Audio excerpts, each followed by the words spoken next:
Yo tout le monde, Bonsoir, messieurs, dames. est-ce qu'on mettrait pas le chat direct? Let's go. Comment ça va tout le monde? J'espère que vous allez bien, moi en tout cas impec. Comment ça va toi Aigri? Mais ça va très, très bien. En vrai, une semaine assez calme, mais pourtant, une semaine, où il y a eu plein de trucs, cool Ouais. sur le côté fondamental, plein de projets qui ont annoncé plein de trucs dans tous les sens. Donc ça fait plaisir de voir que ça bouge, même si les Mmh. les prix sont flat, c'est quand même très, très cool. Ouais, je suis du même avis que toi. Donc encore une fois, Picsou n'est pas avec nous, il est à Bali, on le laisse kiffer. De toute façon, sur la partie AT, vous savez un petit peu ce qu'il en est, c'est qu'on est en dessous des à peu près 91 000 $, 90 700 $. Donc c'est un niveau qu'on aimerait retrouver rapidement pour éviter d'avoir de l'acceptation dans les niveaux de prix qu'on a en ce moment. Donc dans cette émission, on est aux alentours des 85 000 $. Voilà, donc c'est un petit peu la zone de range où les gens savent pas trop dans quelle direction ça va, en espérant que ça va vers le nord, bien entendu. Dans cette émission, on va donc parler de fondamentaux, notamment de pas mal de choses qui vont arriver. Voilà, j'étais moins actif personnellement sur Twitch et compagnie ce mois de mars. J'avais des choses à préparer, j'ai encore quelques petits trucs à préparer, mais on va pouvoir reprendre les émissions ensemble. Il y a du nouveau sur Cosmos, il y a du nouveau sur Ethereum, évidemment, et sur Solana, et c'est des choses qui sont très positives pour l'écosystème. Donc on reste surtout sur du nouveau par rapport aux infras, moins sur les applications, bien entendu. Si je vois du bon du côté applicatif, j'hésiterai pas à en parler, mais malheureusement, je vois moins de choses. Tu vois des choses, toi, qui t'excitent un petit peu Sur le côté applicatif, enfin, il y a toujours des petits projets, pour ceux qui adorent farmer les airdrops, et cetera, mettre leur liquidité, un peu au travail. Il y a toujours plein de trucs à faire en termes de nouvelles applications. Je pense à, en ce moment, j'ai mis quelques billes sur Vest où je fais un peu de trading, un peu de Ok. LP et cetera. Protocole pas très connu, mais qui est vachement intéressant. Mais, grosso modo, je trouve que sur le côté applicatif, on fait le tour. Il y a Ethos, par contre, qui est ultra intéressant. J'ai enfin eu un code, dessus, donc je teste un peu ça et C'est quoi exactement? alors c'est une, marketplace de crédibilité, en gros, où, en fait, tu peux avoir l'application sur ton PC et les gens après te laissent des reviews, ça fait monter, baisser ton score. Tu peux, slasher les gens si tu penses qu'ils ont fait n'importe quoi pour faire baisser leur Alors, c'est score et pourquoi? cetera. C'est pour des individus, des projets, tout? C'est pour, tout, Ok. un KOL, enfin un créateur de contenu, un projet, n'importe qui a un profil sur X. Ouais, on a effectivement le Proof of Liquidity qui va arriver Mmh, sur Berachain. Berachain qui garde sa petite hype hein, pour les DeFi Legends, c'est intéressant. mmh, J'ai moins creusé le sujet, mais toujours est-il qu'il y a le prix qui se tient. Il y a toujours de la TVL. mmh. Voilà, donc Mais c'est intéressant à surveiller. le POL, ça va être ultra intéressant parce qu'on va enfin voir un peu la enfin, on va sûrement voir une espèce de DeFi, très avancée dans le sens où pour le moment enfin, avec le POL qui sera live, les protocoles vont pouvoir se battre pour donner le plus d'incentives et récupérer les incentives, directement du POL. Donc on va sûrement voir des protocoles, qui vont envoyer de l'API, un peu à la DeFi Summer, de Mhm. 2020, tu vois? Où ça va envoyer dans tous les sens, va sûrement y avoir du Ponzi, du scam, plein de trucs, ça en vrai, ça risque d'être une période intéressante, il faudra voir comment ça se développe, mais pour le coup, une fois que ce sera live, on pourra vraiment juger Berachain, à sa juste valeur pour voir si ça roule ou si ça roule pas, quoi. Encore une fois, ça sort le 24 mars. Donc là, on est le 23. Si vous regardez la Mmh, rediffusion sur YouTube, eh ben, écoutez, ce sera disponible très probablement. On a également effectivement, on nous en parle dans le chat, le testnet de MegaETH, mmh, qui, sur le papier est capable de faire jusqu'à 20 000 transactions par seconde. Dans les faits, il en fait une petite centaine et qu'on se le dise, on connaît ce marché. Étant donné qu'ils ont annoncé qu'il n'y avait pas d'incentive économique à utiliser le testnet, bah, en fait, il y a très peu de gens qui l'utilisent finalement. mmh. Et ce qui pourrait être potentiellement intéressant à utiliser, c'est GTE, le DEX perp qui arrive dessus, mais pour le moment, je crois qu'il est en maintenance ou quelque chose comme ça. Voilà. En tout cas, très bullish, hein, Mega ETH pour moi. Bah, j'ai testé un peu, rapidement aussi, testé des applications.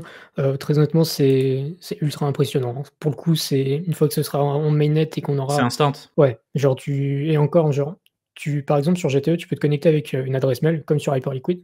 Si tu te connectes avec une adresse mail, genre tu cliques, c'est fait. Genre, tu as même pas l'interface Mmh. Rabi qui prend du temps, machin, c'est vraiment genre tu cliques, c'est fait, comme si tu étais sur un site classique. Je t'avoue que là, ça m'a vraiment impressionné. J'étais en mode: «Waouh, OK, Bon, ça commence à être sympa ce qu'on arrive à faire». hésite pas à fermer des programmes qui peuvent prendre de ta connexion parce que tu as ta co qui pique un peu du nez, tu te mets à perdre en qualité de cam. C'est normal si jamais vous regardez le live et qu'il y a une petite perte de qualité, ça devrait revenir. En tout cas, voilà, dans cette émission, j'ai envie de vous donner un petit peu d'opium fondamental. Je peux pas vous en donner sur le prix, je suis pas magicien. On est sur un média lié aux crypto-monnaies. On croit aux crypto-monnaies au pluriel, donc altcoin compris, pas que Bitcoin. Et en fait, ce qui va être intéressant à surveiller dans la logique des choses, c'est tout simplement le fait de s'inspirer du Web 2 et pas seulement sur le papier, mais dans les faits, parce que dans le Web 2, on ne parle pas de blockchain, t'as pas de difficulté à créer un compte, et l'idée, c'est de revenir sur ce genre de choses-là. J'ai pas vu, tu penses quoi de Microsoft et les Chinois avec leurs puces très dangereuses à la crypto? J'ai pas vu cette histoire, non. Moi non plus. Une histoire de piratage, donc ça me parle pas. Voilà, on dit dans le chat, ça farm des projets de stablecoin type Resolve, etc. Le Resolve, j'en ai entendu parler. Après Usual Level, je ne connais pas. En tout cas, ce que je propose, c'est de faire une intro plus courte, où on va directement dégager le chat. Moi, je continue de le lire, bien entendu. On va passer direct sur mon écran pour mettre un petit peu de rythme et revenir sur les bonnes habitudes d'antan. Voilà. Donc déjà, comme dit, hein, cette semaine, ça a très peu bougé niveau prix, ni positivement ni négativement, j'ai envie de dire. Ce qui est toujours d'intéressant à regarder rapidement, c'est une petite routine que je vous invite à faire à chaque fois, c'est d'aller dans les catégories et de regarder un petit peu sur la semaine qu'est-ce qui ressort. Faites attention cependant à un truc, des fois ils vous annoncent des perfs sur des catégories et en fait quand tu regardes dans le détail, bah il y a rien et tu sais pas en fait d'où sort le pourcentage.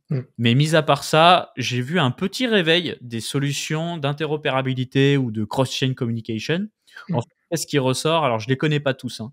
On a Zeta Chain qui avait eu son petit buzz, Wormhole, Layer 0, Ecross. On a des Bridge et Omni Network. Si je devais spéculer sur ce qui se passe, j'ai l'impression que le mot interopérabilité revient un petit peu au devant de la scène parce que déjà, on voit des communications dans l'écosystème Ethereum dans ce sens.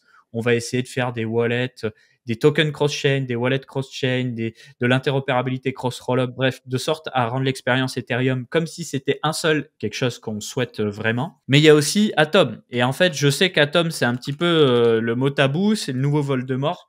Les gens sont un peu dégoûtés à cause du prix. Mais au-delà du prix, eh ben, tout simplement, il y a un vote qui va passer là dans 2-3 jours, qui s'appelle la proposition 992, qui est en fait une mise à jour du hub qui vient intégrer justement IBC V2 dont je vous ai parlé dans plein d'émissions. Et IBC V2, ça va permettre l'intégration du produit IBC Eureka. En gros, c'est une version simplifiée d'IBC pour que justement d'autres crypto-monnaies comme d'abord Ethereum, puis Solana et les layers 2 d'Ethereum, etc.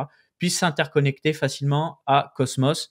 Donc l'idée, c'est d'avoir un bridge plus en fait. Et je pense que la volonté pure des gens de l'Interchain Foundation, donc des gens qui s'occupent maintenant de faire évoluer l'écosystème Cosmos, ça va être d'identifier tous les gros écosystèmes, donc en commençant par Ethereum, puis Solana, peut-être, je sais pas, Hyperliquid, etc.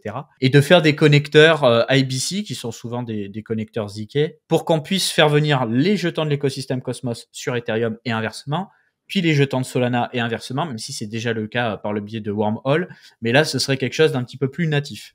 Et au-delà de cette interopérabilité, parce que tu vas me dire, il y a déjà des bridges, on s'en fout, la vision est très intéressante. C'est pour ça que j'ai envie de commencer cette émission sur ça. C'est que quand tu regardes un petit peu ce qu'il en est, alors je reprends directement le tweet. Hein. Quelle est la vision du Cosmos post-interop world? Donc vous pouvez le lire rapidement. En fait, ce qui nous explique, c'est que la vision de base, c'était de faire un petit peu le protocole TCP/IP des blockchains, et que là, on fait avancer les choses et qu'on ait une expérience type Web 2. Donc j'aime beaucoup cet exemple. Quand tu fais un site Web 2, en fait, si tu as besoin d'aller choper des données à l'extérieur, tu tapes dans une API. Tu fais une requête post, get, peu importe, tu tapes dans une API. Et pourquoi le Web 3 devrait être différent? Pourquoi on a besoin à chaque fois de se prendre la tête avec comment fonctionne telle ou telle chain, telle wallet? C'est chiant.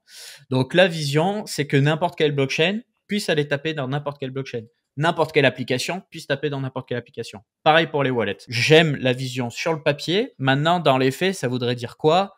Bah, ça voudrait dire que en fonction de quel type de données, de quel type d'action, par exemple un bridge ou simplement récupérer une donnée, ça va pas avoir le même prix. Leur mission, ça va être de maintenir des coûts très bas pour ça. Tu vois. Donc là, ils nous disent IBC Eureka sera un service en surcouche du V2. Pourquoi on parle d'un service en surcouche de V2? Pourquoi on dit pas IBC Eureka, c'est IBC V2? Parce que justement, il y a toujours cette volonté de décentralisation, bien entendu. Donc en fait, IBC V2 va permettre à n'importe qui de créer des services en surcouche de Atom, de Cosmos Hub, si vous préférez. IBC Eureka est un premier service. Si, par exemple, je sais pas, la fondation Solana ou Hyperliquid ou NIR, ils veulent faire leur propre service, ils peuvent le faire. Mais, dans un premier lieu, c'est IBC Eureka. Ce qui fait qu'il y a quand même un first mover advantage. Et ensuite, ils nous disent, voilà, un clic, on fait router un actif avec des frais très bas. Si on veut que ça aille très vite, on paye plus cher. ça reste quand même beaucoup moins cher que de nombreux bridges, avec dans un premier temps Ethereum, puis Solana, les Layer 2, etc.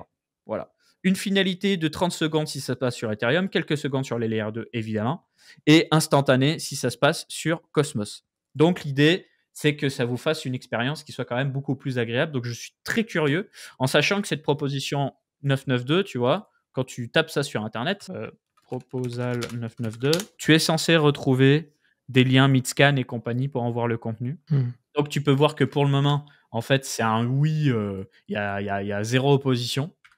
Voilà, et surtout, ça se termine le 25 mars au soir à 21h18. Donc, on est le 23, mardi au soir, ça part. Donc, IBCV2 sera intégré au hub. Très rapidement après, on devra avoir Eureka et je pense qu'on va avoir de nombreuses communications qui vont se faire dans ce sens très rapidement. Ensuite, donc, on va passer sur l'actualité et tu n'hésites pas à me couper la parole si tu veux placer des trucs, Thomas, ou tu veux parler d'un Bien entendu.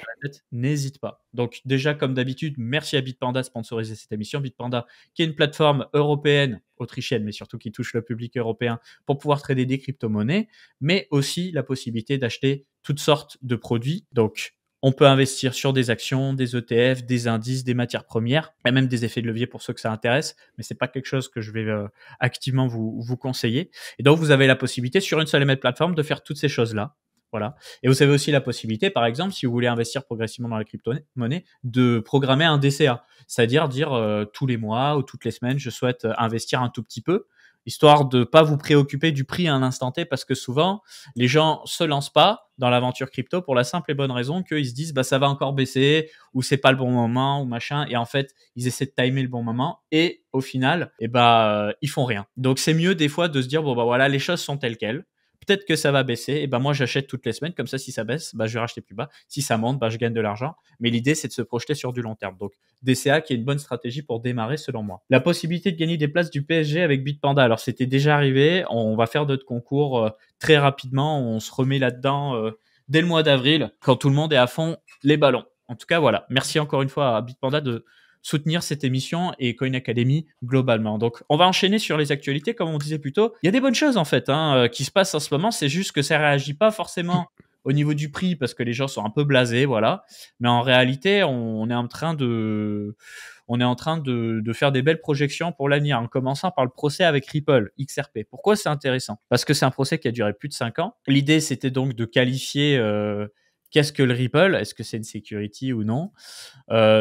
Au final, donc, ça veut dire qu'on va lâcher la grappe à pas mal de monde, pas mal d'anciennes ICO, et ça va peut-être motiver des nouveaux acteurs à refaire des ICO à l'ancienne sans la boule au ventre de se dire bon, est-ce que les Américains vont venir nous taper dessus? Et d'ailleurs, en parlant de ça, il y avait, j'ai vu passer, je serais incapable de retrouver le tweet, mais j'avais vu passer un truc comme quoi il y avait, une personne qui avait été, embauchée à la SEC, enfin qui avait trouvé un poste à la SEC, qui avait tweeté, notamment sur son compte Twitter, un truc du style, «Ramener, les ICO, 2.0» et cetera, et j'en avais déjà parlé en stream et j'étais en mode, en fait, ça se trouve, on va avoir une deuxième saison des ICO, quelconque une fois que, parce que là, on parle de Ripple, mais il faut se rendre compte que c'est, plus que Ripple. Ils ont abandonné les charges contre Coinbase, et cetera, et cetera. Enfin, il y avait vraiment pas que Ripple, et il faut se rendre Ouais. compte que même si c'est pas, ça nous fait pas monter, faire des fois 2 dans la journée, il faut se rendre compte de l'énorme avancée que c'est, parce que ça va favoriser, en fait, l'arrivée de nouveaux acteurs. On va voir peut-être des nouveaux styles de projets, des nouveaux tokens qui vont se lancer, ou des gens qui avaient des idées, mais qui avaient peur de se mettre, dans C'est ça. dans la danse, en fait. Donc c'est très, très fort, très, très cool. Alors, est-ce plus bullish pour les projets US versus le monde? Alors, dans les deux cas, en premier lieu, les US, évidemment, pour on va dire, les personnes qui sont aux US, qui ont une entreprise aux US. Mais pas que, parce que le problème, c'est que quand tu fais une ICO, même si tu as un projet en dehors des US, tu es obligé, en fait, de dire spécifiquement que tu n'acceptes pas la clientèle US pour éviter les problèmes. Et ça a été la même chose pour plein d'airdrops. Souvenez-vous, il y a plein de gens qui disaient, ouais, bah moi, en fait, je suis éligible à tel ou tel airdrop, mais je peux pas prendre les jetons parce que le régulateur m'en empêche. Peut-être que cette situation va changer. Donc c'est plutôt cool en réalité. Et puis oui, les US, c'est un paquet de pognon aussi, donc dans tous les cas, ça profite à tout le monde. C'est toujours une clientèle en plus. Voilà. Ensuite, on a une petite news, c'est la fondation Ton qui annonce un investissement de 400 millions de dollars sur le Ton Coin. Il fallait bien creuser cette information parce que tu te dis, waouh, énorme. Déjà, première question que tu te poses, c'est à quel prix ils sont rentrés, sous quel terme, etc. On n'a pas la réponse. Par contre, ce qu'on sait, c'est que c'est pas une vente de jetons Ton Coin de la fondation à des VC. En réalité, c'est des VC et des investisseurs privés qui se passent les jetons de main en main. Donc, on n'a absolument aucune information. La seule chose qu'on sait, c'est qu'ils ont tenu à nous dire, voilà, il y a 400 millions qui ont été investis avec quand même des gros noms. Voilà. Donc, intéressant, sachant que très récemment, on a Pavel Durov qui a quitté la France et qui a pu se rendre à Dubaï. Donc, ils vont peut-être mettre un petit peu le paquet pour pouvoir refaire du marketing sur la Tonchain. C'est Et clair que ça fait longtemps qu'on n'en entend pas parler, hein. Depuis, depuis la prison, ouais, enfin la prison, c'est ça et c'est vrai depuis que l'arrestation. ça a pas trop bougé, on n'en entend pas trop parler. J'ai juste vu passer, comme quoi Durov était libérable et c'était, le jour où en plus, le token avait un peu repris en force, donc ça avait dû remettre Ouais. un peu d'engouement dans la machine. J'avoue que du côté de Telegram, enfin de Ton du coup, c'est vrai qu'en termes de news, ça manque un peu. Je sais même pas en termes d'écosystème comment ça évolue en plus. Alors on me pose une question dans le chat, excusez-moi, je ne l'ai pas vu en premier lieu. À quoi sert le XRP? Le XRP est un intermédiaire des échanges. Alors, je vais te parler de la vision originelle de XRP et après je peux te parler rapidement de ce qu'il en est devenu parce que on peut dire oui, on s'en bat les couilles et tout. Il est 4e CoinMarketCap. Donc à un moment donné, s'en bat les couilles, on s'en bat les couilles. Bon, il est 4e CoinMarketCap et ceux qui ont tenu, mine de rien, et ben potentiellement ils sont en gain. Donc, à un moment donné, on peut pas faire comme si ça n'existait pas. Donc, qu'est-ce que je veux dire par intermédiaire des échanges? Eh ben, tout simplement, imaginons des acteurs dans le paiement ou des acteurs bancaires ou des banques centrales, peu importe, souhaitent faire un paiement transfrontalier, par exemple, d'une devise A, l'euro, à une devise B, le dollar. Eh bien, ils peuvent, en fait, acheter du XRP, transférer le XRP à très haute vitesse et ensuite le revendre contre l'autre devise et ça leur permet potentiellement d'être plus compétitifs que sur un système de paiement transfrontalier classico. Donc, de base, c'était ça. Et pour le petit cours d'histoire, aujourd'hui, on se dit, on s'en branle. Il y a les stablecoins, il y a Tron, il y a Solana, il y a plein de blockchains ultra rapides, OZEF. Sauf que ça n'a pas toujours été le cas. Et en réalité, à l'époque 2017-2018, c'était un des meilleurs moyens, le XRP, de pouvoir arbitrer d'un exchange à un autre exchange. Il a servi à ça. Pourquoi il y a eu continuellement de l'engouement? Parce que peut-être que je vous apprends quelque chose, mais il y a le monde asiatique, il y a le monde européen, il y a le monde américain. Et il y a toujours, côté américain, des pro XRP, des gens qui sont accrochés, voilà. Et il y a toujours aussi un petit peu de marketing qui est fait sur certaines conférences de la part de Ripple, l'entreprise derrière le XRP. Et maintenant, on peut parler de XRP Ledger. XRP Ledger, c'est une initiative décentralisée parce qu'à la base, on reprochait à Ripple d'être un peu le protocole des banques. Du coup, ils ont sorti ça, très probablement aussi pour avoir de l'argumentaire face aux régulateurs. Mais du coup, le XRP Ledger, l'idée, c'est de construire des applications en surcouche de XRP. Voilà. Et le XRP devient un jeton de gaz pour utiliser ces applications au même titre que Solana, Ethereum, etc. Donc voilà à quoi sert le XRP. Ensuite, on va parler Ethereum. J'ai trouvé cette news intéressante. Je suis pas dev Ethereum, hein, mais de ce que je comprends, il y avait un problème avec les testnets d'Ethereum, c'est qu'ils n'étaient pas ISO, ils n'étaient pas parfaitement conformes au mainnet. Par exemple, le réseau Oleski, c'est un réseau de test qui avait bien plus de validateurs que le réseau officiel Ethereum et qui avait des configurations un petit peu différentes par rapport au mainnet Ethereum. Donc en fait, c'est un peu con quand il pense parce que faire des tests sur un environnement de test qui est pas semblable à l'environnement final, tu te retrouves avec des trucs qui vont pas être pareils. Alors pour le coup, là, il n'était pas semblable parce qu'en fait, il y avait encore plus de validateurs que sur le réseau officiel. Quand vous allez sur Beacon Chain, vous pouvez voir que le réseau officiel Ethereum aujourd'hui, c'est un peu plus d'1 million de validateurs. 1 050 000 validateurs. Le réseau Oleski, apparemment, c'est 1 400 000 validateurs. Donc, comme il y a encore plus de validateurs et que c'est configuré un tout petit peu différemment, forcément, t'as pas la même latence, t'as pas les mêmes réactions, etc. Donc, l'idée avec le prochain réseau qui va sortir dès le 26 mars, Audi, c'est d'avoir un réseau très conforme au mainnet. Et du coup, ils vont se débarrasser dès septembre 2025 du réseau Oleski et ça devrait, sur le papier potentiellement, faciliter les hard forks sur Ethereum, donc avoir des mises à jour qui soient plus rapides qu'avant. Parce que effectivement, dès qu'on a un bug sur un testnet, on dit oh là là les gars, on peut pas y aller là sur le mainnet parce que potentiellement il y a un problème. Donc c'est un petit peu pour les développeurs, c'est un peu l'environnement de pré-prod, un testnet. Ouais. Voilà, du coup, on a ensuite Hyperliquid qui a introduit un nouveau système de staking avec des frais de trading réduits. Donc, ils en parlent un peu plus dans leur doc. L'idée, c'est de motiver les gens à staker et en fonction du montant qui est staké, vous avez des réductions supplémentaires. Voilà, Mmh. sur le marché spot et sur le marché perp. Donc vous pouvez voir ça, tout ça sur la plateforme. J'ai cru voir aussi qu'ils allaient augmenter le prix de base des transactions. C'est vrai ça ou pas? J'ai pas vu l'info. Des transactions Ok. sur l'Hypercore? Ah, Mais peut-être. je l'ai pas J'ai retrouvé cette info. j'ai J'avais lu pas ça, vu. mais Mais je moi, ce pense. que je trouvais intéressant sur le staking, c'est que en fait, déjà que de base, le hype, il y a énormément de buyback, qu'il y a peu de supply, enfin, il y a de la supply quand même, mais qu'il y a une, bonne partie du supply qui est staké aussi. Tu combines les 2 et ça fait que le token devient de plus en plus, rare en fait. Enfin, il y a de la pression vendeuse qui s'enlève juste naturellement. Surtout que le staking, pour les gens qui ont des très gros portefeuilles, ça va vraiment leur réduire les frais, de fou, hein. Tu as montré, Jusqu'à 40. très Ouais. c'est ça, jusqu'à 40 plus, potentiellement les airdrops. Donc disons que sur Mm. l'année, il y a C'est des vrai. grosses incentives qui vont arriver pour les stakers. Est-ce que vous devez le faire, pas le faire? Ça dépend de votre profil, de votre gestion du risque et cetera. C'est bloqué pendant, je crois que c'est 4 jours ou une semaine? Une Parce semaine. que j'ai lu, ouais, c'est Donc en gros, c'est un jour, mais tu peux retrouver tes jetons jusqu'à c'est 7 ça, jours en plus. c'est Donc ça ça. fait 1 à 8 jours, en sachant que du coup, ça veut dire que tu ne touches plus le yield à partir du moment où tu unstake, C'est ça, évidemment. c'est un jour pour l'enlever et après c'est 7 jours, de délai, pour, withdraw, définitivement. J'avais Mais testé. ça reste assez court. Ce qui fait que du Mmh. coup, à part cas de force majeure, parce que tu peux avoir un dump de moins 20% en 24 heures, ça existe, mais en général, ça motive les gens à staker. Et ça donne du coup un argument de regarder tout ce flux qui est staké, etc., qui peut pas être vendu instantanément. Mmh. Voilà. Et d'ailleurs, bon d'ailleurs en parlant de ça, mais quand on va sur le staking de Hyperliquid, on voit que, il y a de la supply qui augmente, d'une manière, assez significative parce que là de tête, je sais que c'était 400 millions il y a quelque chose comme 2 ou 3 semaines. On a rajouté, 20 millions, sachant que sur les, 420 que vous voyez là, il y en a 300 millions qui sont délégués par la fondation sur les 5 validateurs, d'Hyperliquid. Donc ça fait 123 millions de tokens qui sont stakés sur une supply qui est de 330 millions, quelque chose comme ça? Supply, elle est de 330 millions en circulation, c'est ça, et Voilà, un donc ça milliard fait, en total. ça vous fait un bon tiers, un peu plus qu'un bon tiers de tokens qui sont stakés à l'heure actuelle, plus le buyback qui a enlevé, 6 5 Enfin, on commence à voir que, ça manque de hype un peu, sur le marché. Bon, on est encore Mmh. loin d'avoir tout grignoté, mais c'est pour vous montrer un peu la puissance que ça peut avoir. En tout cas, s'il y a un marché qui commence à reprendre des couleurs, avec un Hyperliquid qui reprend des couleurs, un écosystème qui est grandissant aussi, parce qu'il y a plein de trucs intéressants qui se développent, donc c'est assez encourageant.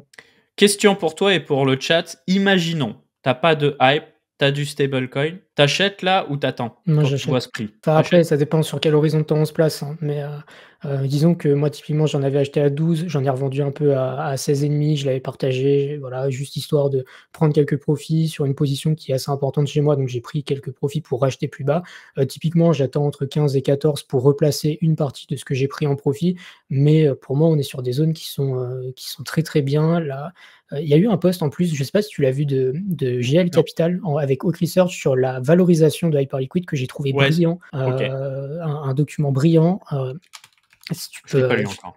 mais en tout cas, c'est C'est c'est leur vraiment dernier, c'est fort. ça? Ouais, c'est ça. Test d'invest? Où, il y a vraiment tous les secteurs qui sont détaillés. Ils donnent une valorisation approximative de ce que vaut Hyperliquid maintenant versus ce que ça peut valoir dans le futur par rapport à la concurrence et cetera. Enfin, j'ai trouvé ça brillant et moi, sur ces prix actuels, j'avoue que je suis partisan d'en acheter. Voilà, chacun fait son avis, mais on est dans une période de marché où les prix se font, fracasser. Il y en a certains qui se tiennent mieux que d'autres. Hyperliquid, continue d'être solide, mine de rien, même si bon, il a pris sa cartouche aussi, hein, mais ça continue d'être fort donc moi, je suis partisan du DCA sur le token, en tout cas. Ouais, d'ailleurs, on me parle d'hyper n'importe quoi. On me parle de DYDX dans le chat. Je vais vous reparler de DYDX là dans les jours et semaines qui arrivent pour continuer de parler des fondamentaux, bien sûr, parce qu'il y a des choses qui devraient arriver sous peu, notamment le buyback, Mmh. dont on avait pu voir les propositions de gouvernance. Ensuite, on a Kraken qui ouvre le trading dérivés aux USA parce qu'ils ont racheté une boîte. Très cool parce que Kraken, c'est un bon exchange. Je vous le dis, le live, il est soutenu par Bitpanda. Kraken, c'est un bon exchange. J'ai commencé par Kraken. Il y a des avantages, il y a des inconvénients. J'ai trouvé qu'historiquement, l'interface de Kraken, elle était immonde. Maintenant, elle est mieux, mais peut encore faire mieux. Mais ce que j'apprécie chez Kraken, c'est que c'est un des OG exchange où ça se passe bien. Il y a eu la plateforme qui plantait par moment, mais ils ont des bons process pour sécuriser les fonds. Bitpanda aussi, évidemment. Ils ont chacun leur process. Mais le fait qu'ils puissent s'étendre un peu plus au public américain, c'est quelque chose de très positif. Je suis très content pour eux. Ensuite, pour parler d'un autre exchange, on va essayer de rester poli. On va parler de crypto.com. On va parler de crypto.com. J'ai trouvé ça très intéressant. J'ai trouvé ça catastrophique. Après, chacun met oui. Alors, l'histoire est assez simple. Il y avait eu à l'époque, quand c'était la mode de burn des jetons pour réduire le supply, pour dire oh là là, il y a moins de supply, donc le prix doit automatiquement monter. En fait, c'est la période de 2021 pour faire comme Binance. Ils avaient burn en fait, v'là le supply. Et là, ils ont fait passer une proposition de gouvernance pour dire tiens, est-ce qu'on recrée les jetons? Cette proposition de gouvernance, elle a pas trop bougé. Et puis la dernière heure avant que ce soit la fin du vote, hop, les gros validateurs ils sont venus comme des oufs et hop, ils ont dit oui et hop, on imprime des jetons. Et pourquoi j'ai trouvé ça intéressant? Première chose, aucun impact sur le prix. Alors j'aimerais bien savoir qui sont les baleines du croc parce que dans un marché normal, il se passe un truc comme ça. Instantanément, il y a au moins un petit dump. Je dis pas qu'il mérite le dump. Moi, au final, j'ai rien contre Chronos, même si j'ai quand même un petit quelque chose. Je le dis après. C'est juste que le prix ça bouge pas. Chronos ça a été fondé par crypto.com. C'est des gens de tous les horizons initialement. Ils ont leur siège à Singapour. Un des fondateurs qui est polonais. Pourquoi je vous dis ça? Parce que je me disais peut-être qu'ils vont jouer le play, tu sais, les cryptos made in USA. Mais c'est pas made in USA. Pourquoi je dis ça? Parce que je me dis, ok, on a tant de jetons, on va passer à 70 milliards de jetons en plus.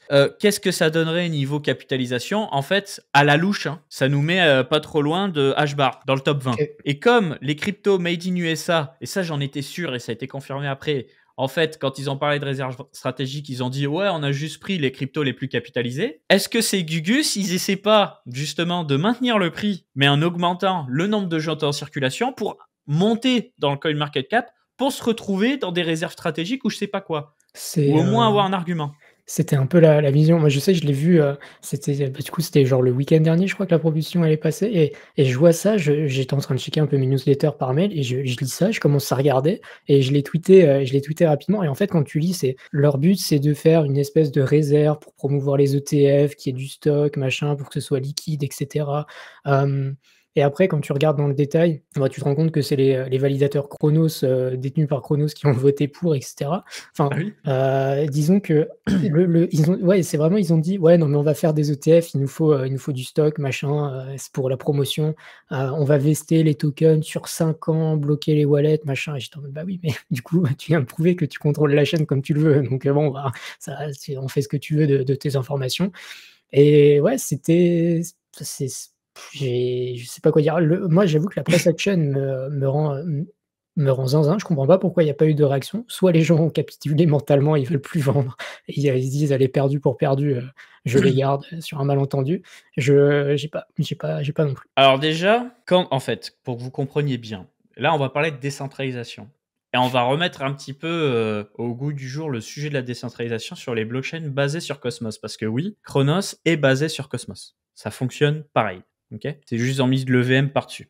En fait, un pouvoir de vote, c'est soit toi, en tant que validateur, tu as déjà tes propres jetons, donc tu te les délègues et du coup, c'est ton pouvoir de vote, soit des gens qui viennent déléguer chez toi. Et déjà, quand tu prends les 4 premiers, qui sont tous proches de crypto.com, et que tu cumules en fait leur pouvoir de staking, tu as déjà 37% de pouvoir de vote, auquel vient probablement s'ajouter quelques validateurs par-ci par-là qui sont plus ou moins proches. On peut regarder dans le détail qui a voté oui, je sais pas comment le faire, mais tout est traçable on-chain, bien entendu. Au final, c'est un gros yes qui est passé. Et en fait, ça veut dire quoi? Parce qu'on me dit dans le chat, mais du coup, ça veut dire, au final, ça remet en question le burn. C'est même pas une question de ça remet en question le burn ou pas de burn. C'est que une blockchain, c'est une base de données avec des règles. Si tu as le pouvoir de gouvernance, tu mets bien les règles que tu veux. Tu vois ce que je veux dire? Si tu veux dire, maintenant, voilà, il y a même plus de blockchain, il y a qu'un jeton, ou tu te dis, tiens, on va tout transvaser chez Ethereum, machin, ou on multiplie le supply par 1 milliard, tu peux le faire. À l'époque, c'est ce qui s'était passé avec Terra Luna, en fait. On faisait qu'imprimer du Luna par rapport à l'UST, si je me souviens bien. En fait, tu fais ce que tu veux. C'est pour ça que on dit Ethereum, ouais, Ethereum, c'est chiant, c'est lent et tout. C'est vrai que c'est chiant et c'est lent. Mais d'un autre côté, mais qu'est-ce que je fais moi? N'importe quoi. Oh. 2 secondes, je reprends le lien. Mais Ethereum aujourd'hui, c'est pas un système de preuve d'enjeu délégué nativement. Nativement, il n'y a pas de délégation. C'est que quand tu passes par du Lido et compagnie qu'il y a de la délégation, et ça a toujours été un petit peu pointé du doigt. Parce qu'ils voulaient pas faire un système avec peu de validateurs et de la délégation dans tous les sens. Sinon, tu te retrouves avec ça. Et en fait, les premiers qui ont mis en évidence ça, c'était EOS. Parce que EOS, créé par Dan Larimer, c'est les fondateurs même de la preuve d'enjeu déléguée. Enfin, de la mise en application de la preuve d'enjeu déléguée. Et à la base, EOS, c'est 21 validateurs. Et on s'est rendu compte très rapidement avec EOS que tous les validateurs, c'était des exchanges. Donc, il suffisait que les exchanges, ils parlent entre eux et ils faisaient passer ce qu'ils voulaient. Et ça, c'est pareil pour la BNB Chain, on en parle souvent. La BNB Chain, qui est aussi basée sur Cosmos, hein. C'est un Cosmos SDK où on a branché de l'EVM par-dessus, on a changé le consensus pour un espèce de proof of authority, un truc comme ça. Et voilà. Donc, en fait, si tu veux une blockchain décentralisée, bah, il faut un minimum de validateurs. Et il faut pas que ça soit la foire à saucisses pour la délégation. Et cette critique-là, elle est aussi viable pour le hype, hein, parce qu'aujourd'hui, hype, c'est un sans faute sur les prises de décision. Heureusement pour les investisseurs, j'ai envie de dire. Mais s'ils partent en couille, personne ne peut rien dire, parce qu'en fait, pour le moment, toute la délégation, comme on l'a vu plus tôt, elle est faite principalement sur les validateurs d'Hyperliquid. Donc en fait, c'est une blockchain clin d'œil. Voilà. C'est une blockchain Trust Me Bro. On enchaîne. Ensuite, du coup, voilà, petit lancement de contrats à terme sur Solana. C'est pas deux ETF, hein, c'est des contrats à terme. Les ETF sera après. Des volumes tranquillou. Voilà, de voilà, un petit 10 millions de dollars par jour. Un petit 10 millions de dollars par jour, c'était prévisible parce qu'en réalité, vous voyez bien que c'est assez, on va dire que ça a du sens par rapport à la capitalisation globale. On a beaucoup d'activités sur Bitcoin parce que c'est beaucoup plus capitalisé, on a moins d'activités sur Ethereum parce que c'est moins capitalisé, et on en a 2 à 3 fois moins sur Solana parce que c'est 2 à 3 fois moins capitalisé. Donc, ça fait sens. Ça fait sens. Totalement. Voilà. Et tout à l'heure, le chat, ça reste. On attend les ETF ça de prix. spot en Ça reste ça attendant de prix. du travail. Surtout avec la gueule des alts en ce moment, bah forcément, la mode, elle est pas aux alts. Et quand la mode reviendra aux alts, parce que tôt ou tard, il y aura des petits. Je vous dis pas, il y aura la alt season, ça a pété, on verra. Ok. Peut-être ça arrivera, peut-être pas. Mais il y aura bien des moments où les alts, elles feront moins la gueule que maintenant. Et là, on sera bien content que les boomers, ils achètent des altcoins sous forme d'ETF. Les boomers ou les gens qui veulent pas se faire pirater leurs actifs et qui préfèrent passer par un ETF. Pour ce qui est de Polkadot aussi, j'en ai peu parlé, c'est vrai que j'en parle peu en ce moment. Il y a des mises à jour qui devraient arriver pour rendre le système très performant. Pour ce qui est de la décentralisation, cependant, il me semble que Polkadot, c'est très décentralisé, jusqu'à preuve du contraire. Mais il faudrait qu'il se passe plus de choses dessus. Ensuite, Tornado Cash a retiré partiellement de la liste noire américaine des adresses. Il y a eu une centaine d'adresses qui ont été retirées. Mais c'est pas non plus on lâche la grappe à Tornado Cash parce qu'en réalité, le gouvernement américain continue d'être en procès avec un des cofondateurs de Tornado Cash et il continue de dire qu'il y a potentiellement, et j'insiste sur le potentiellement, un complot lié au groupe nord-coréen Lazarus. Évidemment. Et franchement, c'est de bonne guerre parce que, en fait, c'est trop facile. Tu fais une usine à maquiller des fonds, t'as toutes les saloperies du monde qui passent dessus et tu dis ouais, mais c'est la liberté et machin. Et puis, tu apprends que tu as un état voyou ou une mafia, peu importe, qui vient blanchir des centaines de millions, voire des milliards sur ton protocole, et toi, tu dis juste, ouais, je m'en fous. Tu sais, potentiellement, tu pourrais même te cacher derrière ça, alors que toi-même, tu participes au blanchiment d'argent. C'est trop facile, tu vois. Donc, je vous dis pas qui mérite la prison, qui mérite de se faire pourrir et tout, mais je comprends aussi le point de vue des US. C'est juste que, effectivement, bah, quand tu es un protocole qui a envie d'intégrer de la privacy à l'intérieur, tu dois avoir les pétoches, évidemment. Et je pense notamment à Namada. Hein. Je ne sais pas s'ils sont sortis Namada. Non, il semblait qu'il y avait un token Namada que tu pouvais claim. Bref, Namada qui est pareil, un protocole de privacy dans l'écosystème Cosmos qui était ultra hype à l'époque avec Anoma. Et depuis, il tweet, hein, évidemment, c'est juste que je ne les suis plus. Mais pour moi, dans ma TL, c'est silence radio. Non, c'est parce qu'il y a le vent en poupe, la privacy. Même s'il y a il y a plein de trucs ultra intéressants, hein. Même sur Base, il y a eu le protocole. Ouais, j'ai oublié, je me souviendrai plus du nom, mais sur Base, je sais qu'il y a eu un protocole récemment. Alors, c'est mi-privacy, mi-pas privacy, etc. Mais peut-être que petit à petit, on aura plus de liberté sur ces protocoles-là, etc. Pour le moment, bon, ça reste encore touchy. C'est pas demain que tout le monde va dire que la privacy, on en fait ce qu'on veut. Mais ça reste cool de voir ça se relâche un peu sur le sujet. Yes. Bah, en fait, le problème de la privacy, si tu veux, frérot, c'est que spéculer sur la privacy, ça ne paie pas. Ah bah non. Il y a un contre-exemple, c'est Monero, où en fait Monero il fait sa vie. T'achètes pas du Monero pour spéculer sur un pump en général, c'est plutôt la vision qui te plaît, ou pour certains cyberpunk, Monero est ce qu'aurait dû être Bitcoin. J'ai pas d'avis là-dessus. Je pense que les deux ont raison d'exister, mais en tout cas voilà, Monero c'est à part. Et on me demandait dans le chat du coup, Solana, s'ils sortent un ETF, est-ce que ça va dump à cause de Grayscale? Bah le truc c'est que Grayscale en fait, ils ont rien en sol. Donc là-dessus, j'allais te dire, ça craint pas grand-chose par rapport à Ether où ils ont encore un paquet d'Ether. Et on me dit encore trop early pour la privacy, mais c'est l'une des narratives des prochaines années. Ça fait depuis que je suis dans les cryptos que j'entends ça. Non, mais de toute façon, ce sera pas le but. Je veux dire, déjà, on galère avec la vision juste de la décentralisation. Alors, imaginez la privacy. Je veux dire, si on veut, c'est pas la privacy ni la décentralisation qui onboardera un maximum de gens, parce que juste, c'est des délires de gens, des nerds, quoi, des nerds comme nous, ou des gens qui ont des visions différentes de ce qu'ils voudraient pour la société. C'est juste pas mainstream. Et de toute façon, vous regardez aujourd'hui qui utilise Telegram à la place de WhatsApp, de Messenger, etc. Personne. Il n'y a que les crypto bros. Ouais. Ouais, voilà, c'est ça. Je sais plus. Ou les gens qui veulent pirater ou avoir. Ouais, vite fait un signal.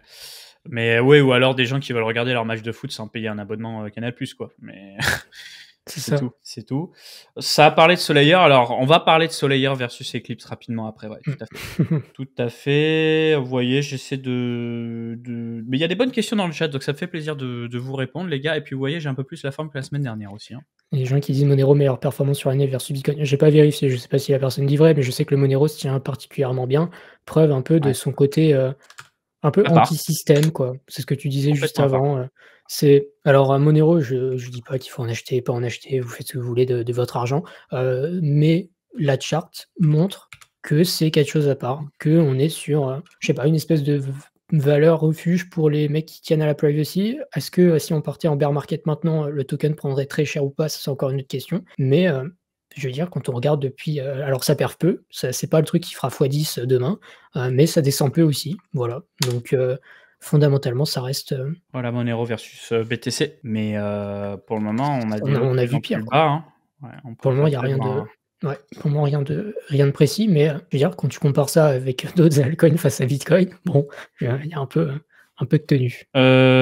J'ai pas vu le tweet de Crypto Daily, frérot. Donc je sais pas du coup de quel projet il parle. Je réponds au chat, hein, si jamais. Et par contre, alors moi, Monero, je vous dis un truc. Hein. Si on rentrait en période anarchie ou guerre, un truc bizarre, et ben je vous garantis qu'un de mes premiers réflexes, ce serait d'avoir du Monero pour son côté intraçable. Parce que Bitcoin est traçable. Et que pour avoir déjà fait un achat sur le Darknet, Monero, ça marche impeccable. Je kiffe le principe. Je kiffe vraiment le principe. Maintenant, voilà. C'est le grand mal aimé, évidemment, parce qu'en fait, pour vous donner un petit peu plus de contexte sur comment ça fonctionne, si tu veux, par contre, être dans ton droit et prouver fiscalement ou ton historique, etc. sur Monero, tu peux le faire. C'est-à-dire qu'à partir de ton wallet, tu peux présenter quelque chose. Mais quand tu regardes dans la blockchain, il n'y a pas d'historique. C'est illisible, en fait. Quand vous regardez un Explorer, est-ce qu'on a un Explorer dispo? Voilà, Monero bloc, c'est très bien. En fait, tu as le numéro du bloc, tu as le hash du bloc et tu vas à l'intérieur et en fait, tout est privé. Voilà, output confidentiel. Tu sais juste combien de frais ont été payés, mais c'est tout. Tout est privé. Voilà. Comment faire pour en acquérir aujourd'hui? Bon, il y a plein de façons de faire, hein, mais exceptionnellement, voilà, je me mouille. Je me mouille un petit peu. Non, je vais pas mouiller. En vrai, c'est trop. Bon, tu as des... En gros, pour te donner une piste, parce que je peux le faire, tu as sur Internet des espèces de Wikipédia des Wikipédia de ce qui se peut se trouver sur le Darknet et aussi des services de Monero. Voilà. Tu peux aller voir et tu trouveras plein de services en fait. Plein de services. Ah oui, il y a un autre truc que je peux vous montrer. Il y a de l'alpha dans ce chat ce soir. C'est fou, c'est un dimanche plein d'alpha. C'est quelle faute. Voilà, et t'as KYC Not Me, ça je peux vous en parler. T'as KYC Not Me qui référence tous les sites qui te permettent de faire du swap atomique ou utiliser des services en Monero. Voilà la team. Maintenant, faites vos jeux. Big up à Darkemy lors du Crypto XR qui nous a régalé avec Monero. Tu nous as fait une belle vidéo sur Morpho aussi. C'est vrai. C'est vrai. Protocole DeFi ultra intéressant. Alors concurrent de AAV, le titre et la Minia sont bien entendu là pour vous, aguicher un petit peu. Vous aguichez. On L'un n'a ne rien va contre pas AV. c'est ça, l'un ne va pas sans l'autre en plus Mmh. parce que, AAV c'est le côté un peu grand public, Monero pas du tout, Morpho, on parlait de Monero juste avant. Ouais, Morpho c'est le lapsus. côté, optimisation du yield avec, des acteurs qui vont aller chercher du rendement pour vous. Plutôt efficace sur la partie stablecoin, mais pas que. Il y a plein de choses, en termes de rendement je parle. Même sur plein de tokens, il y a des trucs intéressants. Il y en a moins que sur AAV. Il y a moins de chaînes qui sont dispo, mais justement, dans la vidéo, je vous parle de tout ce qui est en train d'arriver en termes de développement, de contrats avec d'autres blockchains. C'est en train de se développer un peu partout. On a eu le marché Optimism qui s'est ouvert cette semaine, par exemple, avec le partenariat Moonwell. Donc voilà, protocole ultra intéressant, en plein développement. Je compare les valorisations, les frais perçus, les prêts aussi qui sont actifs sur chaque protocole pour vous donner un petit peu des pistes de réflexion et des comparaisons. Donc Et des liens vidéo utiles aussi. et Plein de plein liens plein de utiles. liens à lire, c'est ça. Dans la gouvernance de Morpho qui était pleine d'alpha, et qui a été, j'ai vraiment pris vraiment un plaisir à la lire. Alors je suis pas remonté dans tout non plus, j'ai surtout pris ce qu'il y avait de plus récent, mais c'est ce qu'il y a de plus intéressant pour le développement du protocole où je vous ai parlé des voilà, de Bera Chain, des Layer 2 qui arrivent. Je vois qu'on a même un Telegram mini app Fontaine aussi alors ça n'était pas quand Ouais, j'ai fait la vidéo. Je trouve ça assez carré. intéressant. Donc voilà, ça en fait, ils délèguent, la création des front-end à des entreprises tierces et derrière c'est, Morpho qui régale. Ils sont en partenaire avec Coinbase aussi, pour les prêts en bitcoin, enfin collatéralisation du bitcoin pour les prêts. Donc voilà, protocole intéressant et au moins à connaître pour ceux qui ne connaissent pas. Pour 20K, tu investis quoi? Ah, je peux pas investir à ta place, frérot. Malheureusement, en vrai, moi, si j'avais 20K là, en bon père de famille, déjà, je pense que je mettrais pas tout en crypto. Je pense que je me placerais sur des actions. Alors, je mettrais pas tout d'un coup déjà parce qu'il y a toujours le risque que ça fonde encore un petit peu parce qu'on a le faux du bus Trump en ce moment où on a Mmh. l'impression qu'il veut knock la bourse pour forcer la banque C'est centrale à c'est baisser ses tellement taux. c'est tellement compliqué, c'est horrible à Mm. suivre, là, je vous avoue que même pour un macro guy qui suit, c'est horrible. Aujourd'hui, c'est impossible d'être exposé à 100 dans un marché quelconque. Peu importe le marché, vous devez pas être exposé à 100 dans ce marché, ni exposé à 100 tout court, parce qu'il y a il y a trop de corrélations, trop de choses à regarder. Il y a le marché des obligations qui va sûrement swinger pas mal, sur l'année parce que ça veut faire baisser les taux, comme on peut. Il y a peut-être de la dérégulation, peut-être que je voulais en parler un peu après, mais de la Ouais, dérégulation sur la partie des obligations qui pourrait soulager les marchés actions qui peuvent nuque à cause des tarifs, à cause des politiques de Trump. Enfin, tellement complexe qu'il vous faut un peu de tout, très honnêtement. Il vous faut un peu d'action, vous n'êtes pas obligé de vous exposer en stock picking, vous pouvez juste prendre des ETF, ça fait très bien le boulot. Vous pouvez avoir, si vous pouvez prendre un peu d'obligataire histoire de vous couvrir un peu parce que, si jamais on a un nuke de marché, l'obligataire, ça marchera très bien. Pareil pour l'or, pareil pour, quelques devises comme le yen. Faut être préparé là, très honnêtement, il faut vraiment avoir tout en tête et être capable de switch, très rapidement, dans ouais. n'importe quel biais, que ce soit bullish, bearish. Il faut vraiment être ultra flexible sur toute l'année parce que là, cette année, elle va être, riche en riche en macroéconomie, là. Bah, c'est surtout qu'en fait, là, je te dis ce que je ferais, mais en réalité, c'est une période qui est compliquée parce qu'il y a aussi ce vrai risque où les gens se disent vaut mieux s'asseoir sur du cash parce que tu as la bourse qui peut s'éclater sévère. La bourse, Totalement. les cryptos, etc. Donc, des fois, est-ce qu'il faudrait pas mieux limite se gratter les fesses et rien toucher, tu vois? Il faut avoir, type de portefeuille un peu, si vous savez pas si, vous avez 20 K et que vous voulez, avoir un portefeuille un peu, solide, enfin antifragile plutôt que solide, très honnêtement, vous répartissez à 25 d'or, vous mettez, un peu d'actions, vous mettez de l'obligataire et vous gardez du cash. Comme ça, vous êtes, flexible et si vous voyez qu'on repart dans des tendances haussières sur les marchés actions, vous swappez par exemple votre or en partie d'actions, histoire d'aller surperformer dans ce côté-là. Si vous voyez que c'est la catastrophe, inversement. Heu, donc voilà, il faut vraiment être flexible et il faut très honnêtement, il faut vraiment de tout là dans son portefeuille, Mmh. et Mmh. surtout en crypto là, moi si tu veux acheter de la crypto très honnêtement aujourd'hui, je suis en mode, tu mets à 80 dans Bitcoin, Ether, Solana quoi et avec, du Bitcoin en majorité, enfin au Mmh. maximum. Là, Mmh. en termes d'alt, c'est trop compliqué comme période pour être full exposed alt. Voilà, Après voilà, on peut pas faire à ta place et s'il y a un c'est truc ça. que je peux te promettre par contre, c'est que c'est évidemment quand les gens sont en train de se chier dessus, qu'on a potentiellement plus de potentiel que quand tout le monde est euphorique et que ce sera très facile dans quelques semaines, quelques mois de revenir et dire: «Ah bah, en fait, c'était le point bas parce que les gens ils étaient blasés et tout machin». Ou C'est ça. alors dire, à l'inverse, c'est que le début de la baisse, machin. En fait, on Mmh. n'en sait rien. Donc à la fin, c'est vraiment à toi de prendre une décision et de l'assumer. Voilà. Et de l'assumer ou d'avoir un plan de sortie, de te dire ouais là ça a trop baissé, je sors. Mmh. Et si ça rebondit après que tu sors, et ben c'est comme ça, tu as suivi ton plan, c'est pas grave. Mais il faut avoir un plan parce que sinon t'es dans les mains du marché quoi. Et si t'appliques jamais tes plans, bah même quand tu vas gagner de l'argent, bah tu seras pas capable de sécuriser le profit parce que tu vas jamais sortir, tu vas toujours vouloir plus. Donc il faut des plans. Et il faut bien Impératif. comprendre que dans un marché financier, vous allez forcément faire, des erreurs, obligatoirement. Je veux dire, que ce soit en crypto, en actions, en n'importe quel marché, vous ferez des erreurs parce que juste, on bat pas le marché à 100 du temps. En crypto, il y a des gens qui réussissent très bien pendant des périodes, des gens qui réussissent moins bien pendant d'autres. Il y a jamais personne qui a 100 raison et c'est pas vous, c'est pas moi, c'est pas Capet, c'est personne qui aura 100 du temps raison. Faut juste essayer de faire au mieux et avoir des scénarios d'invalidation dans les 2 sens. Si vous êtes bear, il faut avoir un scénario qui vous laisse positif pour la suite et inversement. C'est Mmh. essentiel. Et surtout, protéger votre capital parce que tu ne gagnes pas d'argent si à chaque fois que tu as une montée, tu rends au marché l'argent lors de la descente. Ça, c'est important de le signaler. C'est pour ça que des fois, jouer à la sécurité, il n'y a pas de souci. Alors, tu peux regarder à gauche, à droite, au milieu, tu vois des gens, tu as l'impression que tout le monde gagne de l'argent et pas toi. Mais le but, c'est que tu gagnes de l'argent. Donc, si tu as fait 10% à la fin de ton année, bah, tu as gagné de l'argent. C'est bien. Si t'en vois d'autres, ils ont fait 3 fois 3 fois 4, tant mieux pour eux, tu vois. Ton but, c'est de gagner de l'argent et pas de te retrouver dans une position où, en fait, en plus de perdre de l'argent, tu te bousilles le moral, la santé, parce que tu as l'impression que tu aurais mieux fait de rien faire, etc. Faut vraiment garder côté optimiste. Mmh.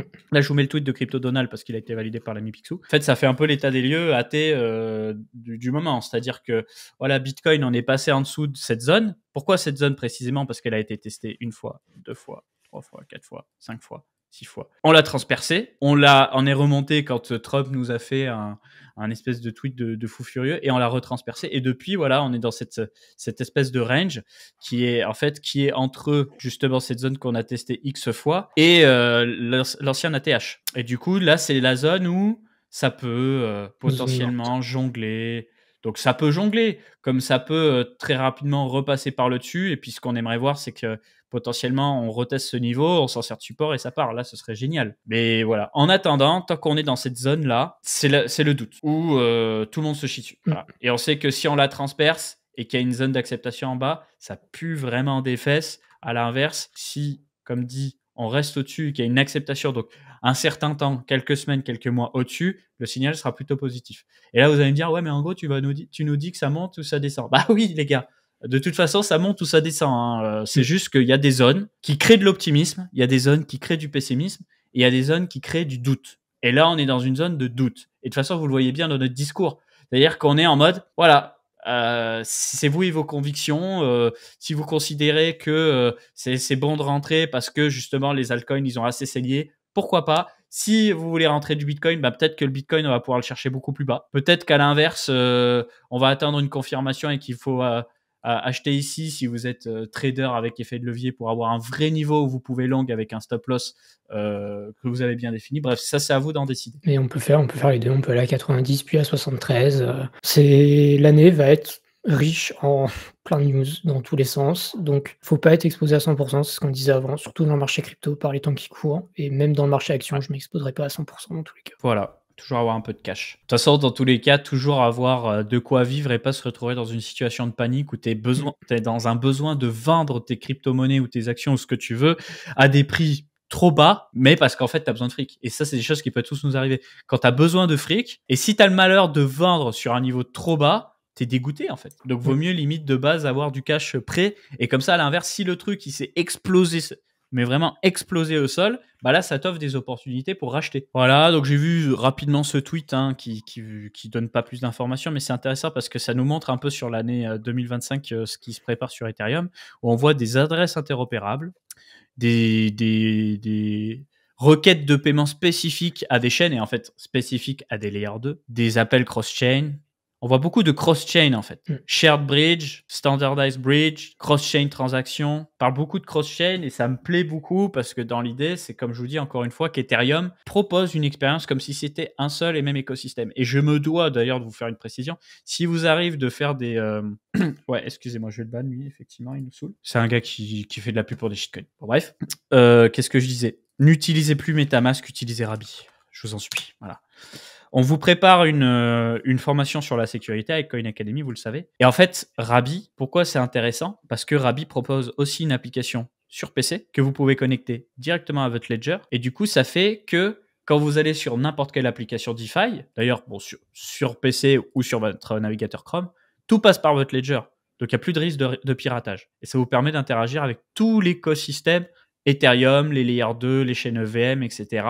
Donc ça, c'est top. Et dans cette formation dédiée à la sécurité, je passe beaucoup de temps à vous proposer plein d'alternatives pour utiliser Hyperliquid avec Ledger, par exemple, via Backpack. Ou l'écosystème Bitcoin ou Solana avec Phantom. Parce que Phantom utilise maintenant aussi Bitcoin et propose d'investir sur les runes, sur les ordinals, les trucs comme ça.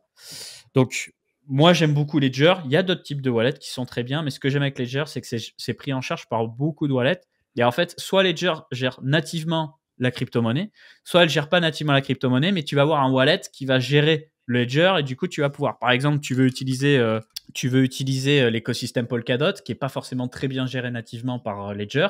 Bah, tu mets Subwallet, tu fais ajouter un compte, tu mets connecté à un portefeuille matériel et ça marche. Et en fait, ça vous permet, c'est toujours moins pratique que si c'est juste une extension, mais ça vous permet, même si votre PC il a un virus, je ne sais quelle connerie, de protéger vos cryptos. Donc je vous le dis, Rabi plus Ledger, Subwallet plus Ledger, Backpack plus Ledger, Phantom plus Ledger, Electrum plus Ledger, ce que vous voulez. On va vous parler de faire comment faire du multisignature, comment lier tout ça, et ça va vous conforter dans votre sécurité. Donc on me dit dans le chat, un cold wallet doit rester un cold wallet. Je suis d'accord. Si c'est des crypto-monnaies que vous voulez garder sur du long terme, donc que vous n'allez pas utiliser en DeFi, etc., gardez ça en dehors d'Internet. Mais si vous aimez utiliser activement les crypto-monnaies, pour faire des swaps, pour faire de la DeFi, etc. Passez par un Ledger. Faites-le, je vous en supplie. Vous avez deux types de cold wallet. Vous avez, vous pouvez avoir votre cold wallet où vous stockez votre Bitcoin et vous stockez les cryptos, juste vous les touchez pas. Et puis il y a ceux qui vont aller faire un peu de DeFi sans vouloir prendre trop de risques non plus. Et vous n'êtes pas obligé de passer par un hot. Vous pouvez avoir un cold wallet que vous connectez à vos applications. Donc voilà, ça reste le must d'avoir un cold wallet vraiment cold, un cold wallet qui sert à faire de la DeFi et un hot wallet si jamais vous avez besoin. Ça reste pratique, même si évidemment un cold wallet c'est essentiel, surtout si vous faites un peu de DeFi. Même si, d'ailleurs, je vois dans le chat, ça pose la question de savoir comment on fait pour avoir une meilleure description de transparence, / transparence sur ce que l'on signe. Typiquement, l'interface de Rabi est plutôt pratique, mais vous avez aussi l'extension Pocket Universe. Je connais pas. Tu peux aller, c'est Pocket Universe, ouais, c'est ça. Où en gros, tu télécharges et ça te simule, ça te fait une simulation de la transaction. C'est un peu similaire à Rabi, c'est juste que pour ceux qui utiliseraient pas Rabi, ça le fait pour tout. Et après, vous avez une espèce d'assurance aussi. Alors, c'est pareil, c'est une assurance qui protège un peu vos fonds si jamais vous faites hack. Mais en théorie, si vous voyez un gros warning en mode attention, est-ce que c'est vraiment ce que tu veux faire? Faut pas trop, normalement, faut pas cliquer. Voilà. Mais il y a plein de petits. C'est les deux trucs que j'utilise. De toute façon, Rabi plus Ledger plus Pocket Universe quand j'ai besoin. Et c'est banco. Voilà. Et si jamais, donc la formation qu'on va vous faire sur la sécurité, elle est sponsor par Ledger, mais on ne fait pas qu'un panneau pub Ledger, c'est pas le but. Ça marche très bien avec d'autres wallets comme Trésor par exemple. Moi, j'ai une préférence pour Ledger. Voilà. De même. Par habitude, principalement, mais aussi par leur vision de la sécurité. Mais tu peux le faire avec d'autres wallets. Il n'y a pas de souci. Il y a des très bons concurrents. Tangame, c'est très bien aussi. Mais j'utiliserai pas Tangame comme un cold wallet avec beaucoup de capitaux. J'utiliserai plus comme solution alternative de hot wallet parce que j'aime bien. Je vous montre. Tangame, ça ressemble à une carte bancaire en fait. Enfin, t'as la version un peu carte bancaire et t'as la version anneau qui coûte plus cher pour pas perdre l'anneau du coup. Et ce qu'il y a de bien, c'est que du coup, tu peux coller ça à ton téléphone, c'est plus pratique que parce que ça, c'est un truc, il y a plein de gens qui le savent pas et moi je le savais pas encore il y a peu de temps. On se dit, oui, t'as le Ledger Nano X qui est en Bluetooth, mais t'as peut-être pas envie d'envoyer plein d'argent dans un Nano X. Peut-être que tu veux prendre un Ledger Nano S qui est moins cher. Bah, si tu branches ton Nano S en USB à ton iPhone, il est reconnu sur l'iPhone sur Ledger Live. Hein. Donc tu peux aussi, si tu en as l'envie, brancher au téléphone. C'est moins pratique qu'un PC, évidemment. Mais tu peux le faire. C'est possible. J'étais même pas au courant. On apprend des trucs. Ouais, tu vois, t'es pas au courant. Donc, il y a plein de façons. Et en fait, on parle jamais de sécurité, c'est vrai. Hein. Et c'est pour ça aussi qu'on a voulu faire cette formation sur la sécurité, parce que j'ai appris là les trucs. J'ai appris des trucs pour retracer des données sur moi, pour me protéger et tout. J'ai remis une petite couche de sécurité. Vous allez apprendre plein de trucs dans cette formation, vous allez kiffer. C'est la promesse que je vous fais. Ensuite, voilà, je vous disais, testnet Mega ETH, où ça nous annonce jusqu'à 20 000 transactions par seconde. Alors, marketingement, c'est très sympa. Mais par contre, dans les faits, hop, ça c'est le bloqueur de pub qui empêche le dashboard de charger. Voilà, dans les faits, c'est calmos, quoi. Il y a pas de vraie activité pour le moment. Sur les, dernières 24 heures, c'est monté à combien? Donc, C'est le calme plat, quoi. Et en ouais, plus, c'est que des transactions de test, tu vois? C'est le OK. calme plat. Pareil, il y a pas d'incentive, Mais de toute façon, il y économique. a pas d'incentive. Si, alors il y a des incentives sur les applications par contre, si vous Ah, voulez. je savais pas. Sur certaines, bah, alors attends, tac, je vais montrer, peut-être, rapidement. Alors, je Vas-y, sais pas sur prends la main. tout, tac, je vais partager, share screen, tac, tac, ça, normalement ça devrait être bon. Fais voir. Je mets ton écran. Excusez-nous pour la boucle Ouais, voilà. infernale. C'est bon. Alors, il y a j'ai pas fait le tour de toutes les applications, je sais juste que typiquement Rainmaker, c'est un peu le alors par contre, comment je l'écris comme ça? Rainmaker, Tu c'est un l'avais. peu le PumFun slash, OK. launcher d'agent IA. Il y a les 2. Il y a le PumFun. Tac, je vais te On mettre nous ça en a parlé de ça, je crois. dans le private. Tac, si tu veux le partager aux gens. Ouais.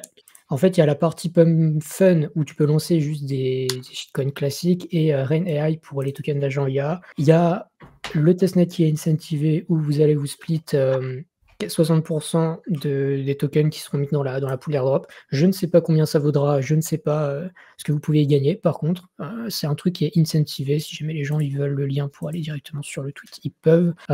J'ai testé rapidement et moi j'ai beaucoup testé GTE et fait des trucs sur GTE, mais j'ai regardé Rainmaker et en vrai ça fonctionne vraiment bien. Voilà, vous pouvez juste aller lancer des tokens, les swap, faire des trucs. Enfin voilà, vous utilisez la plateforme de manière genuine, pas besoin d'y passer, pas besoin d'y passer ses journées. Vous faites des petits tests de temps en temps, vous lancez des trucs, vous achetez des trucs avec les tokens de test que vous avez sur le faucet d'Hyperliquid. Mmh. Ouh là. Testnet Mega ETH. J'ai eu peur quand je voyais des babes et tout, vu qu'on est en stream. Bon bref, ça va. Ah! On se retrouve pas avec du porno, Non, non, non, non. OK, oui, oui.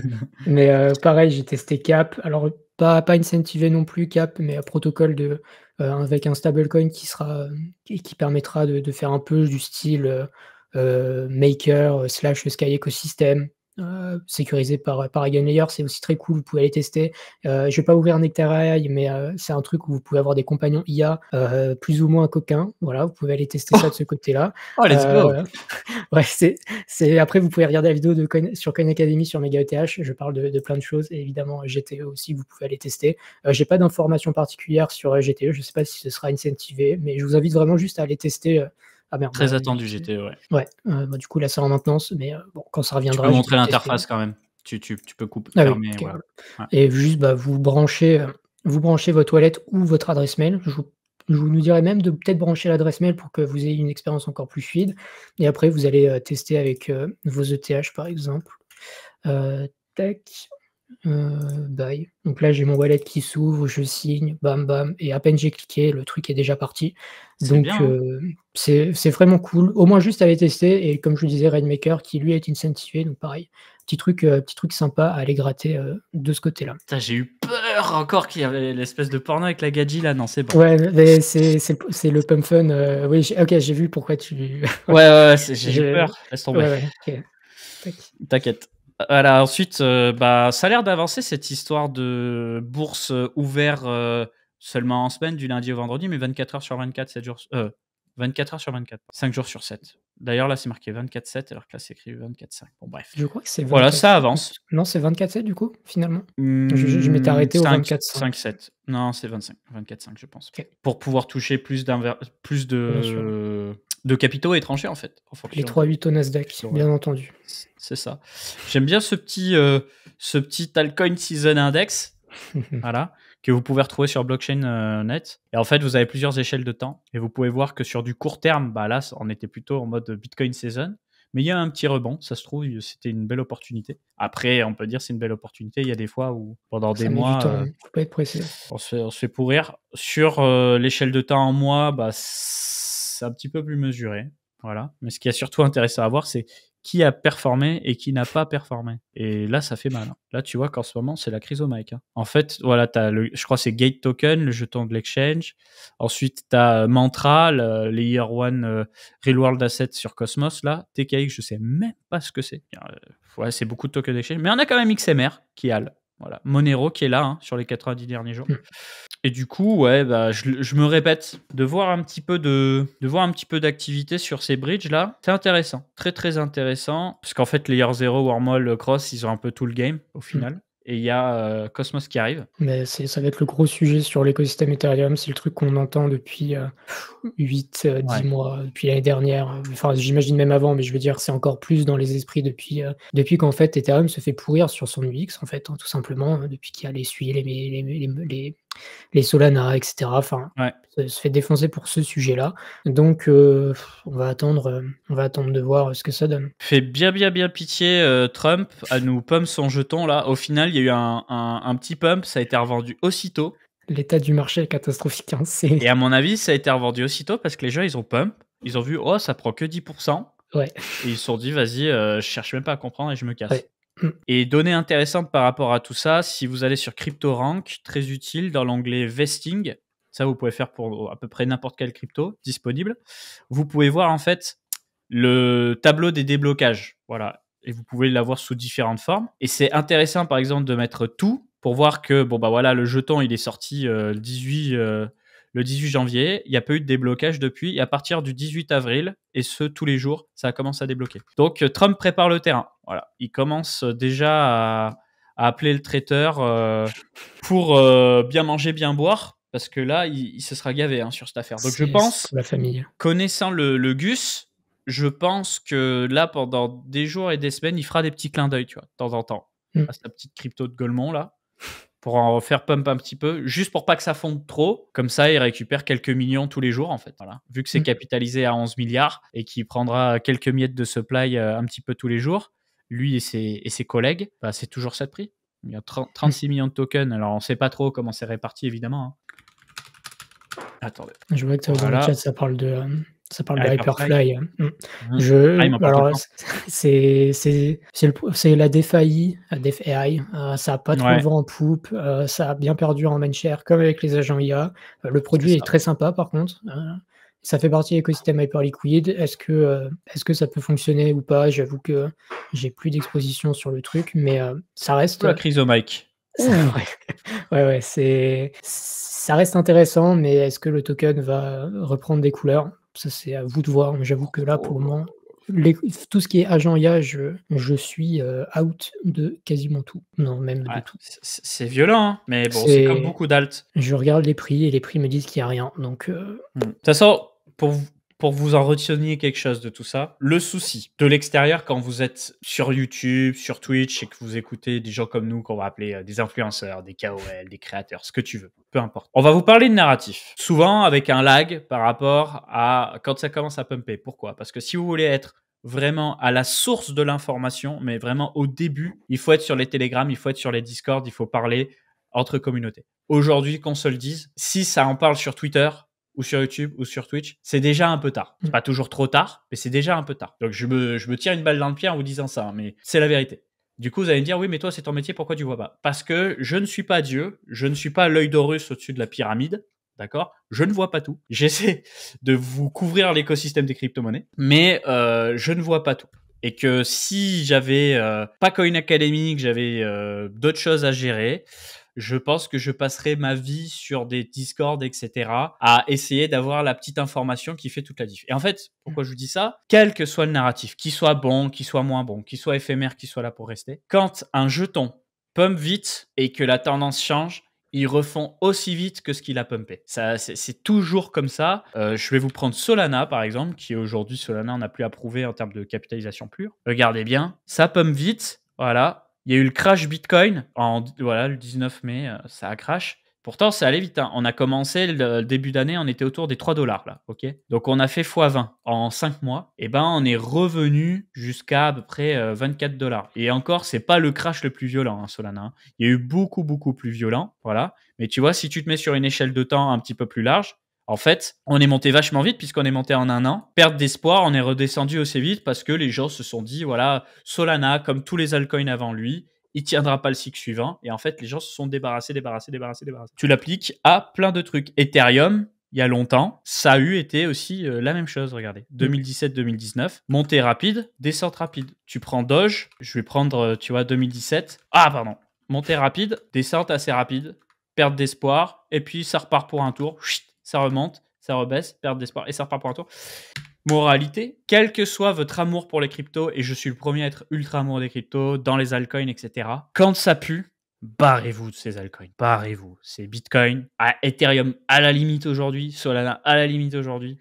Ça peut monter après, mais historiquement, il y a beaucoup plus de chances que ça baisse après. Donc, soyez là avant la montée, mais soyez prêts à déguerpir dès que ça pue. Soyez prêts à déguerpir. Peut-être qu'un jour, les choses changeront et je reverrai ma copie. Moi, je crois ce que je vois. Ça fait 8 ans que je suis là dans les cryptos. Ça fait 8 ans que je vois ça. Donc, j'ai fait des multiplicateurs de fou en 2021. J'en ai rendu tout autant aussi en 2021 sur plein d'altcoins parce que justement, je me suis dit, oh bah non, c'est monté vachement haut. Ça mettrait quand même pas mal de gens sur la paille si ça redescendait aussi bas. Ça a redescendu aussi bas. Les retribs, les XKI, les machins, les bidules, je me suis fait déchirer. Je me suis rattrapé sur d'autres. Donc, je m'y retrouve. Ne vous inquiétez pas, si je me faisais dézinguer de A à Z en crypto, je serais plus là à vous faire des émissions. Hein. Je serais qu'entre les jambes, ciao. Mais pour pas vous faire dézinguer, qu'est-ce que tu définis ça pue? Bah là, par exemple, très bonne question. Qu'est-ce que tu définis ça pue? Bah là, par exemple, fondamentalement, comme à chaque fois, niveau infra, il y a des choses très intéressantes sur Ethereum, très intéressantes sur Solana. Niveau applicatif, niveau narratif, il y a nada. Là, il y a personne dans votre TL qui vous dit oui, c'est les agents IA, c'est les NFT, c'est ça, c'est la DeFi, machin. Si vous êtes dans une petite communauté qui trouve un narratif, vous faites vos devoirs, vous dites putain, mais c'est vrai, ce narratif, il est vraiment bon. Par exemple, ceux qui pensaient Memecoin ou agent IA en septembre 2024, tu vois. Ce narratif, il est vraiment bon. J'y crois. Go. Si par contre il n'y a pas, bah en fait tu restes par conviction, voire par déni. Être dans la majorité des altcoins, c'est être dans le déni actuellement. Parce que tu te dis, voilà, cycle précédent, ça a pumpé, ça va repomper pareil. En fait, tu commences à t'inventer tout un truc pour rester, alors que tu as tous les signaux en face des yeux qui te disent de ne pas rester. Voilà. Encore une fois, moi je vous couvre les altcoins, j'adore l'infra et tout. Juste, vous voyez bien que factuellement, il y a nada. C'est bidon. Il y a Hyperliquid qui est différent parce que Hyperliquid, c'est différent. Pourquoi? Parce que c'est quoi le grand casino du monde des crypto-monnaies? C'est un exchange. Parce que l'exchange, que vous gagnez, que vous perdez, il prend des commissions, il gagne de l'argent. Une plateforme décentralisée, elle génère des revenus parce que des gens viennent trader dessus. PumpFun fait de l'argent. Hyperliquid fait de l'argent. D'accord? Donc, parier sur Hyperliquid, c'est parier sur le fait que c'est le casino décentralisé, entre parenthèses. C'est la plateforme où tu vas acheter, vendre, etc. Aujourd'hui, Hyperliquid est le choix privilégié décentralisé pour faire ça. Nous sommes sur le marché des crypto-monnaies. Il peut y se passer une dinguerie sur Hyperliquid. Un piratage, problème de sécurité, décision de gouvernance de merde, drama, ce que tu veux. Ou il peut y avoir un concurrent qui sort d'un buisson, qui est encore mieux, un truc, je sais pas, encore moins de frais, encore plus puissant, des nouveautés, des trucs qu'on n'a jamais vu tout. Ça peut arriver. Avant Hyperliquid, c'était DYDX principalement. Avant ça, c'était Uniswap et compagnie. Enfin, vous avez capté. Tout va très vite en crypto-monnaie. Quand ça commence à sentir le roussi, tu peux rester par ego, hein, mais l'ego, ça fait pas gagner d'argent. Et dans le chat, on me dit devenir Asbinir comme DYDX. Alors, je suis pas d'accord pour un truc, c'est que DYDX fait pas les revenus d'Hyperliquid, évidemment. Hyperliquid, il y a la promesse qu'il va y avoir d'autres jetons qui vont être délivrés, et tout le monde est ultra euphorique aussi, on va pas se mentir, ça reste un très bon produit. Mais DYDX, c'est décentralisé. Load validateur, décentralisé. Décision de gouvernance, décentralisé. Développement, délégation des développements avec Grant, etc., décentralisé. Donc, à un moment donné, il faut savoir ce que tu veux aussi. Est-ce que tu veux de la semi-décentralisation avec de la vitesse Hyperliquid, ou est-ce que tu veux de la vraie décentralisation, DYDX-like, ou DYDX V3 à l'époque, quand c'était un StarkEx sur Ethereum, et encore un StarkEx, il y avait mieux quand même en termes de décentralisation. Bref, ensuite, Kaito. Kaito, on en a parlé parce que tout le monde a farmé des points pour essayer de choper de l'airdrop et tout. Et bien pour le moment, le prix du jeton tient, à mon grand étonnement. Il s'en sort pas si mal. Il s'en sort pas si mal. À peu près 70% des gens éligibles à l'airdrop n'ont pas claim. Ce qui veut dire qu'on va se retrouver avec une partie du supply qui va servir à quelque chose. On ne sait pas encore quoi, mais on nous fait comprendre que ça va servir à la communauté, des créateurs et les incentives. Donc, créateurs, je pense qu'il va y avoir d'autres airdrops, aussi bien sous forme de jetons Kaito que de jetons Kaito distribués à des écosystèmes partenaires. potentiellement. Et user incentive, pour moi, je pense naturellement à peut-être augmenter le yield pour les gens qui stake du Kaito. Voilà. Rien d'officiel, hein, mais je le vois comme ça. Et j'en profite pour dire aux gens, parce que je le dis à chaque émission que je fais, là, surtout que la fenêtre pour claim, elle est pas encore passée. Même si vous n'avez pas d'IAPS, vous pouvez avoir des tokens. Parce qu'il y a aussi les followers, les smart followers qui comptent. Et c'est comme ça que moi j'ai eu l'airdrop, c'est parce que j'avais quelques smart followers, rien de bien zinzin. Ça m'a mis un peu de beurre dans mes épinards.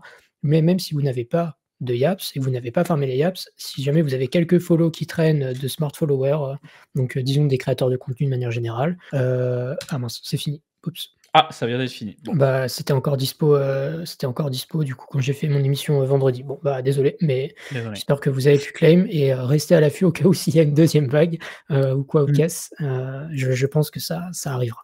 Yes. Et du coup, moi, j'avais à peu près 220 YAP à l'époque. Ça m'avait permis de toucher 2000 balles à peu près en Kaito.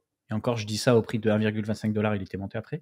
Plus environ 1000 balles en story. J'ai fait d'autres YAPS et visiblement, j'ai fait pas mal de YAPS ces dernières 24 heures. Pourquoi?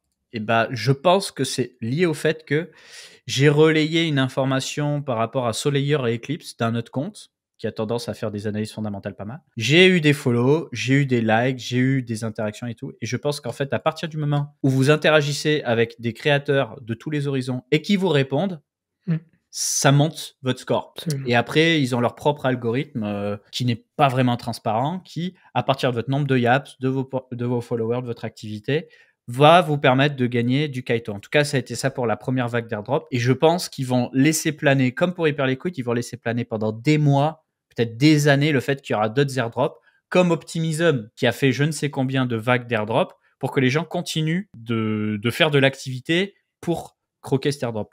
Et ceux qui justement se disent ouais, c'est pas la période pour farmer l'attention, type ZK Sync, ben voilà, ils ont annoncé la fin des incentives économiques. TVL finito. Rideau. Voilà. Donc j'ai rien contre ZK Sync, hein. Mais ça sent pas bon pour eux, hein. Sur le narratif ZK EVM. Là, c'est la catastrophe, on va pas se mentir. Pas terrible.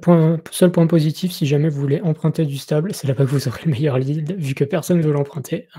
Et après, vous pouvez le bridger ailleurs. Vous pouvez faire de l'arbitrage comme ça si jamais vous avez envie. C'est bien le seul truc qu'il y a à faire sur ZK Sync. Voilà, je vais enchaîner un petit peu. Du coup, il y a une proposition, donc c'est pas acté, pour changer le système de token programme. C'est-à-dire qu'aujourd'hui, tu as un système sur sur Solana, où chaque action a un coût. C'est comme sur Ethereum. Quand tu veux faire une addition, ça a un coût. Quand tu veux récupérer une information de chain, ça a un autre coût. Quand tu veux minter un jeton, burn un jeton, transférer un jeton, tout ça a un coût. Sur Solana, ça s'appelle des compute units. Donc, vous avez tout à droite le coût actuel sur le modèle actuel pour chaque action. Par exemple, un transfert. Voilà. Là, l'idée, c'est de proposer un nouveau modèle où les coûts sont largement réduits, jusqu'à 20 fois moins, voire même 22 fois moins. L'idée, c'est quoi? C'est qu'au lieu de se dire on va augmenter la taille des blocs de Solana, on peut maintenir la même taille de blocs sur Solana, mais par contre, les actions d'exécution de smart contract, de transfert, on les rend moins coûteuses. Ce qui fait qu'on peut mécaniquement passer beaucoup plus d'actions dans un même bloc. Et donc, ça se traduit sur le fameux transaction par seconde, mais aussi sur le coût. Qu'est-ce que ça veut dire? Ça veut dire que ce nouveau modèle est proposé. Ensuite, il peut être adapté sur un testnet ou sur un fork de Solana ou sur un client d'exécution de Solana. Il teste la sécurité, la stabilité. Et si les tests sont concluants, donc beaucoup d'initiatives à tous les niveaux sur Solana pour booster les performances. Donc ensuite, on a ce petit tweet d'Alessandro Dessina que je suis. En fait, quand j'ai eu ma période, je veux savoir tout ce qui se passe sur Solana, j'ai suivi plein de gens. Alessandro fait partie des gens qui bossent en fait sur des optimisations de Solana. Et là, il nous dit, en français, tous vos articles décrivent nos activités actuelles dans le domaine de Agave, donc en fait le client d'exécution Agave de Solana. Nous ne rédigeons pas de livre blanc, c'est tout. Qu'est-ce que ça veut dire? J'y viens, mais il ne faut pas que je ferme les trucs qui en parlent. Voici. En gros, souvenez-vous, il y a quelques semaines de cela, je vous ai parlé de Solayer, que j'avais du mal à bien définir. J'étais pas très loin. Je vais corriger aujourd'hui ce qu'il en est. Solayer, c'est un Layer 1. C'est pas un Layer 2 de Solana. C'est un Layer 1 à part, mais qui vient aussi avoir on va dire, un consensus supplémentaire par le biais de Solana. Donc, c'est une sorte de sidechain, c'est une sorte d'extension, mais on va pas appeler ça un layer 2. Le principe, c'est quoi? La vision de Solana, c'est quoi à la base? Scale avec du hardware et du software. Donc, Solana a imposé à l'époque, et encore aujourd'hui, des processeurs plus puissants. Ils imposaient des cartes graphiques à l'époque. Au final, on ne fait pas d'accélération avec la carte graphique, donc on enlève. Plus de RAM, des SSD ultra rapides et une fibre optique pour le réseau ultra rapide. Comme ça, déjà, on a un niveau matériel nettement supérieur à celui d'Ethereum. Et aussi, pourquoi on a imposé ça? Parce que Solana était la première, on va dire, blockchain concurrente à Ethereum qui venait exploiter la parallélisation des calculs. C'est-à-dire que, tu vois, j'ouvre par exemple mon gestionnaire des tâches Windows, j'apprends que j'ai un processeur i7 13700KF qui détient à l'intérieur 16 cœurs, donc 16 cœurs physiques auxquels on vient rajouter 8 cœurs logiques virtuels. Et donc, on peut dire par exemple, je mets une transaction là, et une là, et une là, et une là, et en fait, je peux du coup gérer plus de transactions parce que je viens les répartir sur les différents cœurs de mon processeur. Voilà. C'est ça le principe de scaler de manière parallèle. Au lieu de se dire, bon bah voilà, je peux scaler que sur un cœur. Okay. Et bien Solayer, ils ont pris en fait l'idée de Solana et ils se sont dit, on peut proposer quel type de matériel pour que ça aille encore plus vite que Solana. Au niveau du réseau, il y a des matériaux spécifiques. Au niveau du processeur, c'est pareil. Au niveau de est-ce qu'on peut faire autre chose que du processeur? Oui, il y a le FPGA, oui, il y a autre chose. Bref, c'est de l'accélération matérielle. Donc Solayer ont proposé ça. C'est aujourd'hui capitalisé à 1 milliard. Moi, je trouve ça... c'est pas un conseil d'investissement, je suis investisseur dessus. Hein. Je trouve ça dingue. On est capable de valoriser des trucs 10 fois plus, 100 fois plus, alors que c'est des vulgaires data centers pour certains, pour parler d'Internet Computer par exemple. Là, on est quand même sur un changement total de paradigme en termes de performance. C'est encore un cran au-dessus de méga ETH. Après, il faut qu'il y ait l'écosystème derrière et tout, bien entendu. Et donc, derrière, on a Eclipse, qui est de base un layer 2 sur Ethereum, qui exploite la machine virtuelle de Solana, qui nous annonce, avec des grandes guillemets, la même chose. L'idée là aussi, c'est de pousser encore plus la logique du matériel. Ma première réaction à chaud, en sachant que j'ai pas lu tout le white paper, c'était de me dire, ouais bon, abrège frère, on fait comme Solayer. Dans les faits, oui, c'est comme Solayer, mais c'est géré différemment. Je pense que ça fait très longtemps qu'ils bossent sur ça et qu'ils ont fait une petite erreur, je dirais. Cette petite erreur, elle est expliquée par ce monsieur. En fait, l'erreur, ça a été de sortir un white paper 1 mois et demi plus tard après Solayer, ou 1 mois après Solayer, je me souviens plus, en ne mentionnant jamais Solayer. C'est-à-dire que tu as tout un white paper qui parle de tout ce qui se fait sur le marché, de tout ce qui peut être fait, mais qui omet complètement Solayer. Ça, c'est la première chose. Et la deuxième chose, et là, je m'en remets à des gens qui sont beaucoup plus experts que moi, c'est que les choix matériels pour scaler semblent meilleurs chez Solayer que sur Eclipse. Maintenant, c'est des visions différentes. Solayer, c'est un layer 1 à part, avec son propre token. Eclipse, c'est un layer 2. Donc, c'est pas la même vision, c'est pas les mêmes compromis, etc. Ça va être très intéressant à regarder les deux côtés. Je suis investisseur de Solayer, mais il y a un truc que je déteste chez Solayer. C'est leur com. C'est que leur com est catastrophique. Les fondateurs, il y en a un qui est... Enfin, je sais pas s'ils sont tous comme ça, mais à chaque fois que j'en vois passer un, Il faut que taper sur tout le monde. C'est une catastrophe. Ouais, c'est horrible. Enfin, ils font ce qu'ils veulent, hein, mais... C'est ça. C'est toujours dire nous c'est mieux, les autres c'est pas bien, les autres c'est pas bien. Au premier drama, ils vont se faire dézinguer. Quand tu ouvres ta gueule, ça te revient toujours comme un boomerang dans la gueule. Donc ça a l'air d'être des craquitos. Hein, ça fait partie de gens qui ont bossé sur le client FireDancer de Solana notamment, puisqu'ils ont bossé chez Jump. Mais calmez-vous sur l'ouvrage de gueule. Et effectivement, Eclipse est live alors que le Layer 1 Solayer ne l'est pas. Et d'ailleurs, Eclipse est live et c'est à eux seuls la quasi-totalité de l'activité sur Celestia. 91% des données postées sur Celestia, c'est Eclipse. Solayer est à la base du restaking, mais ça va être plus que du restaking. Donc ça va être intéressant à surveiller et je voulais vous parler de ce petit débat. Ensuite, on a... Alors moi, je suis gros investisseur sur Plume. On a appris que EasyLab, qui est en fait la branche investissement de Binance, qui a investi sur Plume, plutôt cool. Ensuite, on a un petit message des XBT qui nous fait un petit peu l'état des lieux de ce qu'il en est. Voilà. Donc, on a eu un mini unlock en mars 2021. On va avoir des plus gros unlocks à partir de juillet. De plus en plus de sexe qui listent Plume. On n'a toujours pas de mainnet pour Plume.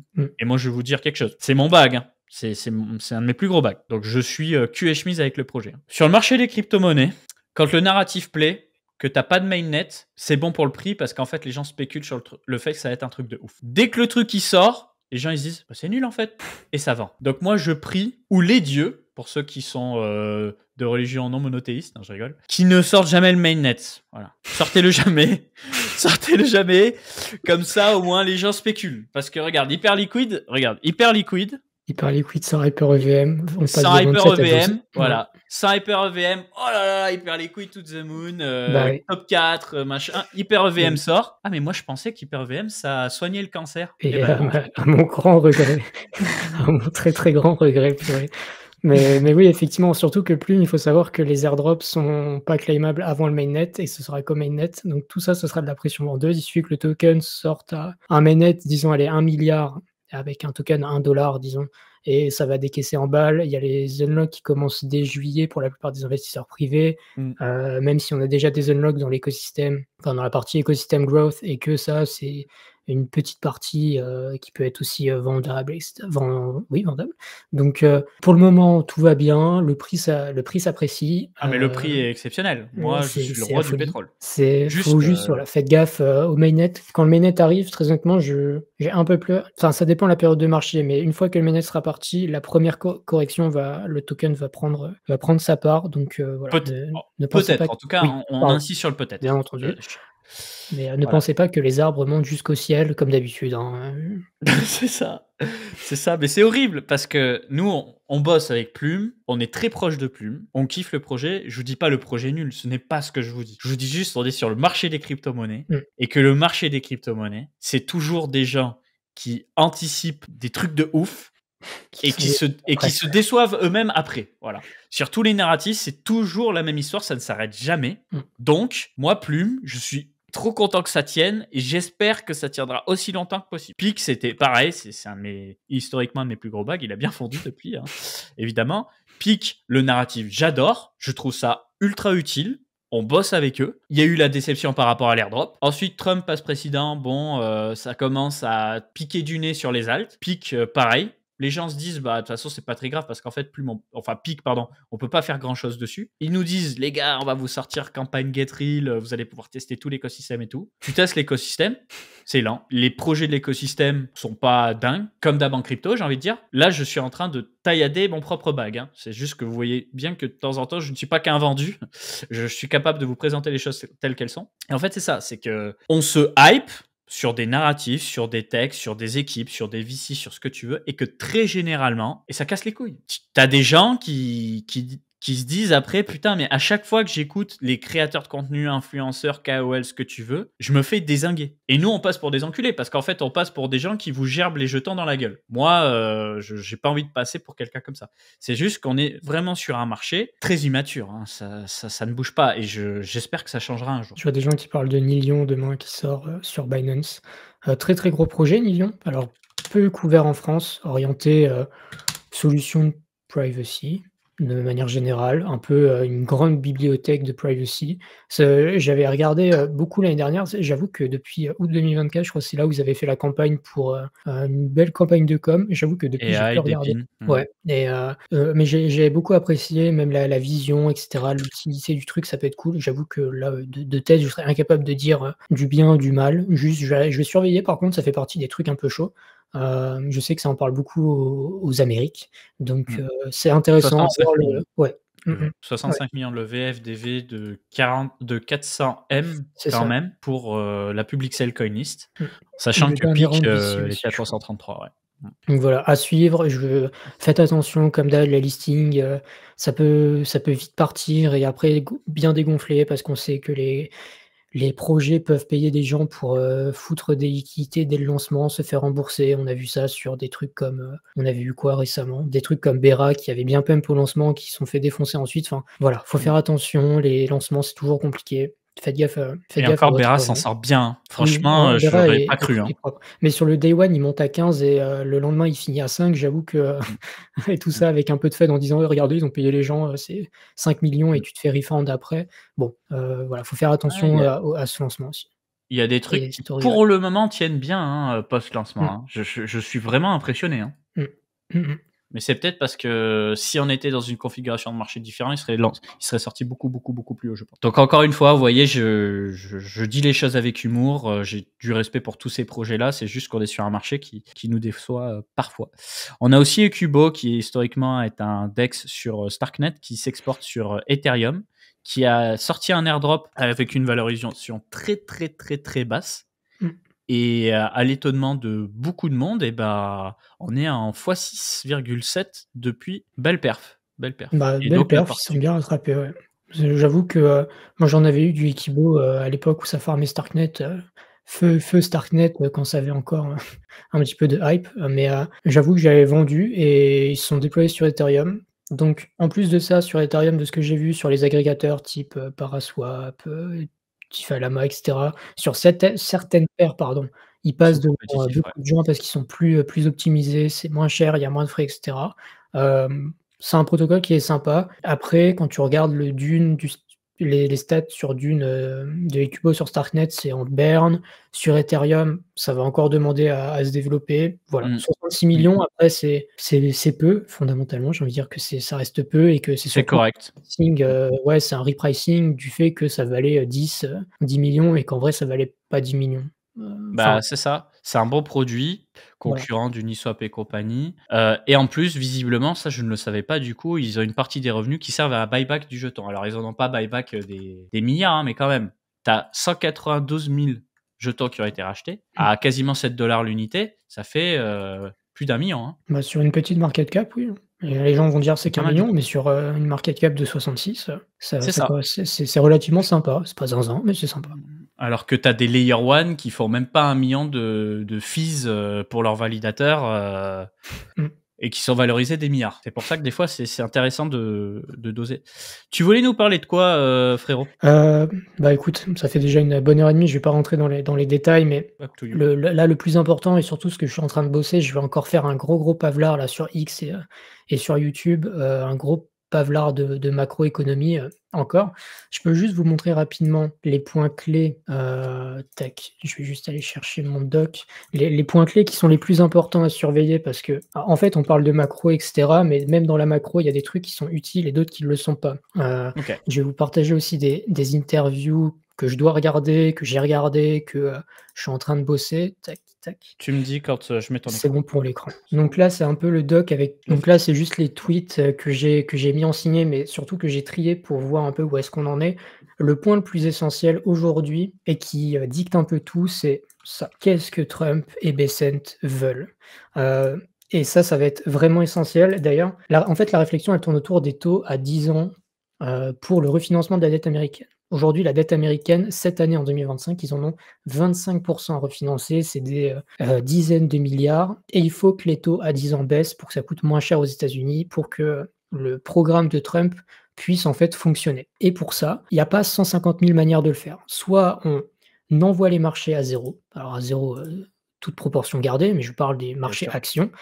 Si le marché actions dévisse, c'est les actifs, peu risqués qui vont prendre la main et les actifs peu risqués sur le marché, vous en avez 2. Il y a le gold qui de toute façon est en ATH sur ATH à cause de plein de facteurs, mais le gold Mmh mh. et le deuxième truc que les gens ont un peu moins en tête, c'est les taux, enfin c'est plutôt les obligations. Ce qui fait que si tout le monde vend ses actions pour aller acheter des obligations pardon, les taux baissent mathématiquement. Parce qu'il faut comprendre que, par exemple, vous avez je vais peut-être vous l'écrire, mais vous avez par exemple donc il y a une obligation qui vaut 100, qui paie 4 sur un an, donc on va dire qui vaut donc 104 au total.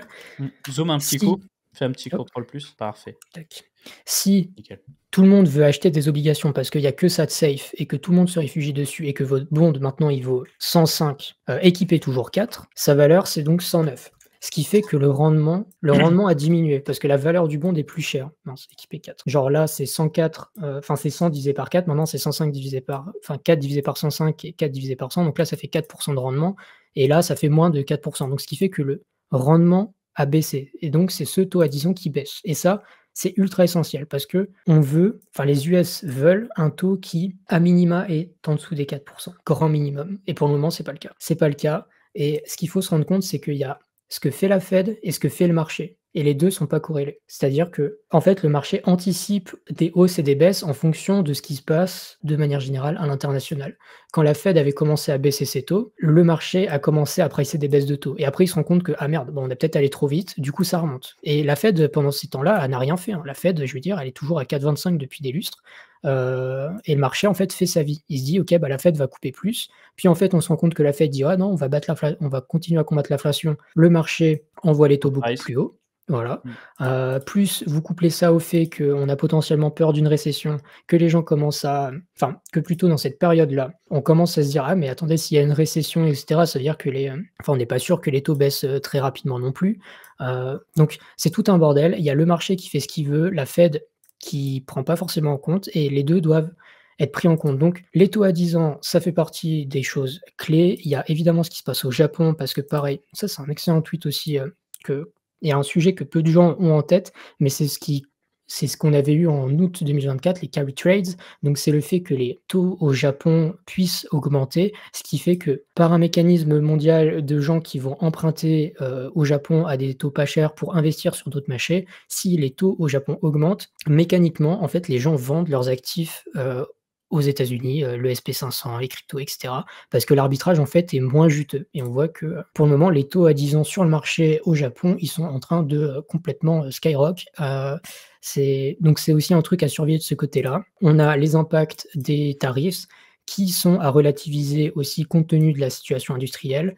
Moi, une chaîne YouTube que j'aime énormément, surtout en ce moment, c'est, The Monetary Matters, The Monetary Matters, où, j'ai plusieurs interviews à regarder de ce côté-là, mais et que j'ai déjà commencé à regarder, notamment sur les effets réels des tarifs où, j'ai vu cette interview de quelqu'un qui dit que: «OK, oui, ça peut avoir un impact, mais on n'est pas non plus sûr que, ce soit 600. Bon, ça change plus, mais croyez-moi que c'est ce qu'il y a là-dedans. Ensuite, il y a des gens qui parlent justement des menaces de crédit parce que les gens, ils commencent à être vraiment au bout de la corde de ce qu'ils peuvent dépenser, donc ça, c'est compliqué. Voilà, il faut faire un gros point macro. La dernière fois que j'en ai fait un, c'était il y a 5 semaines et la situation a bien évolué. Grosso modo, on a eu aussi eu, évidemment le FOMC. Pareil, j'en ai pas encore parlé parce que le FOMC seul nous apprend pas grand-chose et c'est plutôt son interprétation qui est importante et interpréter un FOMC avec autant de données, à l'heure actuelle, c'est infernal. Du coup, ça prend du temps et il faut le faire ça bien. Grosso modo, on n'a rien appris. Powell nous a dit: «Bon, bah, l'économie, ça va bon, ça se voit que ça commence à être un peu compliqué, mais fondamentalement, ça va. Le chômage, ça va. Le sur les tarifs, bon, bah, on verra. On ne sait pas si ça va durer dans le temps, on prendra des Mmh. décisions». Donc à Tout le court monde se terme, le chie dessus marché sur va les tarifs, apprécier. hein, d'ailleurs, hein. Oui et pour des bonnes et des mauvaises raisons. Encore une fois, c'est trop compliqué pour être binaire. On peut juste avoir des scénarios, sachant que là, le 2 avril, on va avoir le jour de la libération, comme l'a dit Trump, April to, tariffs, où On on va parle des avoir des taxes, annonces de douanières, compter hein, là. si jamais pour les C'est ça, tarifs. des taxes douanières où on sait pas trop. Est-ce que ça va être des grosses, taxes douanières? Est-ce qu'elles vont être réciproques? Je sais que j'ai mon collègue Jeff sur le Discord Decrypted qui a fait un post à ce sujet.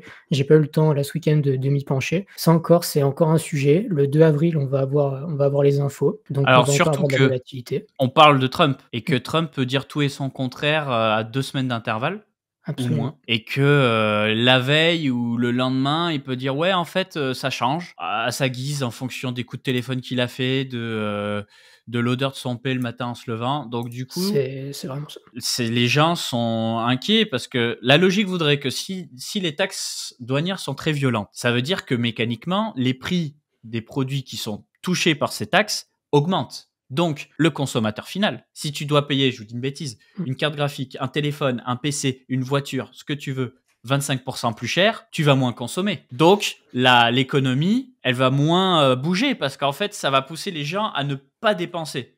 Et de l'autre côté, du côté des vendeurs, bah, ils vont moins encaisser. Donc, ils vont devoir serrer la vis. Et s'ils doivent serrer la vis, bah, potentiellement, ils vont devoir peut-être encore monter leur prix pour compenser la perte de volume. Donc, c'est pour ça que tu as ce calcul constant à faire, que tout le monde se fait et qui est pricé au niveau des actions, de tout ce que vous voulez. Sachant que pareil, ça aussi, c'est quelque chose que je dois lire. Ça, c'est, le document de la Fed sur les effets des tarifs, donc des taxes douanières sur les prix. Tac, mince, tac. On voit que, qu'en fait, c'est pas si clair. C'est en fait, oui, ça risque en fait, c'est que généralement, ça met du temps, en fait. Déjà, il faut comprendre que ça met du temps. Genre, on va pas avoir une augmentation des prix, dès demain s'il y a des tarifs, parce qu'on a aussi les anticipations des entreprises C'est ça. qui importent en avance en sachant qu'il y a ces problèmes-là. Voilà, on peut juste avoir des scénarios. Pour le moment, le marché était en mode: «Bon, j'apprécie un peu ce qui se passe». En tout cas, on a, arrêté de baisser de manière inlassable. On est sur des zones, alors je suis pas analyste technique, hein, j'ai juste mes analyses à moi qui me servent, à avoir des biais sur le marché. On va arriver dans des grosses zones de résistance. Est-ce que ce rebond-là, il est durable et qu'on peut s'installer au-dessus de toutes ces résistances? Je ne sais pas. Est-ce qu'on doit aller plus bas parce que, on veut faire baisser les taux à 10 ans? C'est pareil, c'est compliqué.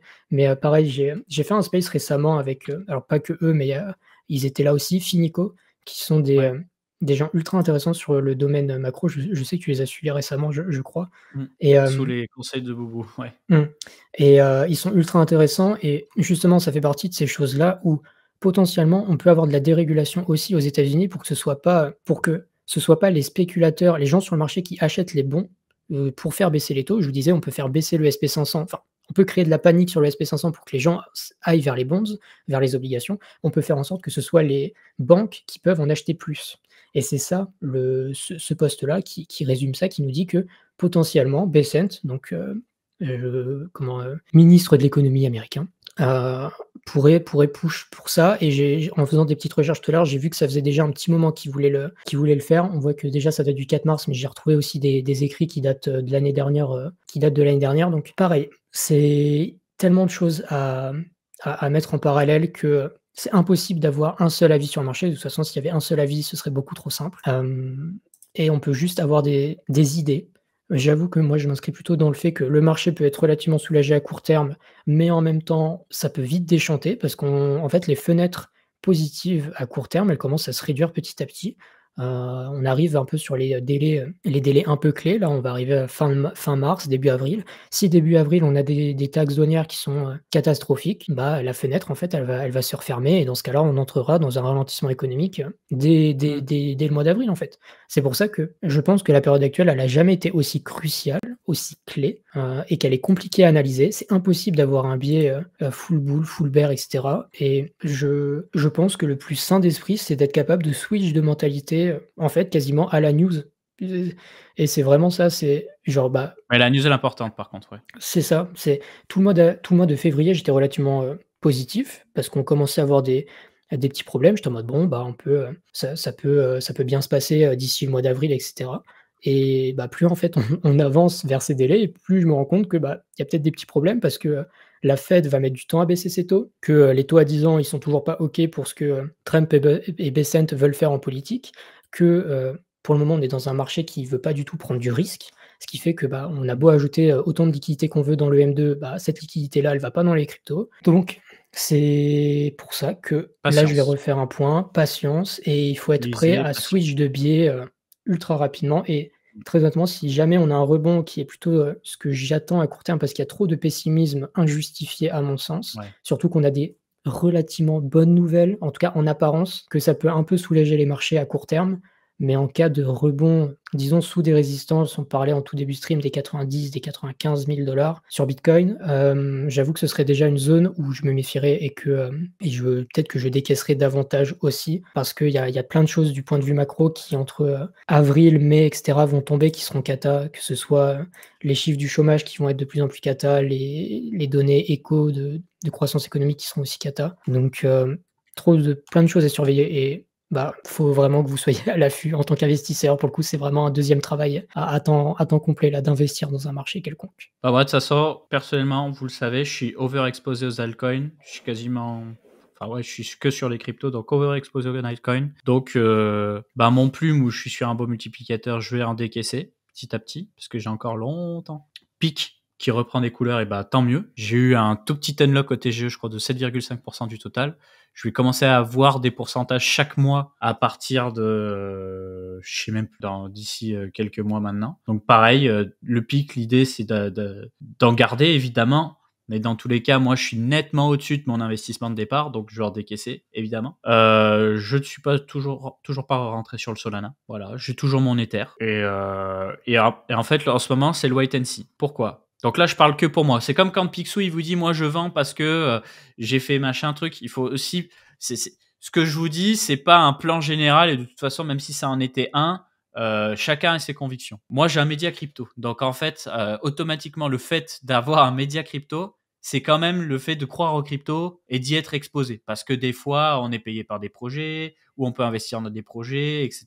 Et que peut-être que de temps en temps, on va avoir une opportunité en or. Et quand tu as cette opportunité en or, en général, tu as un laps de temps qui est très court. Valider la négociation, signer le contrat, pour payer, faut être dehors ou faut vendre quelque chose dans tous les cas. Donc, c'est toujours bien d'avoir des liquidités pour vivre et d'avoir des liquidités pour investir sur les opportunités en or. Donc, moi, personnellement, comme je vous ai dit, j'étais overexposé, je vais me désexposer. Donc là, aujourd'hui, je vais être exposé à 90%, peut-être un petit peu moins maintenant. L'idée, c'est de tendre déjà sur du 70%, voire 60%. Donc, je resterai quand même très cul et chemise avec le marché des cryptos.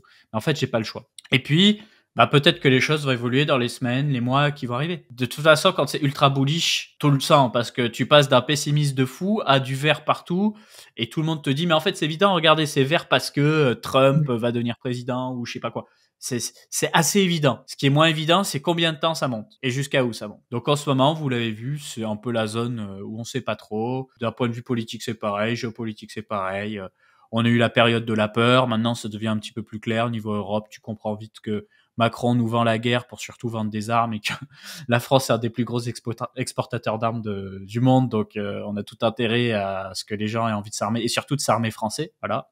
Après, c'est tout, hein. C'est tout. J'ai eu la période de mars où on s'était un peu calmé, tu vois.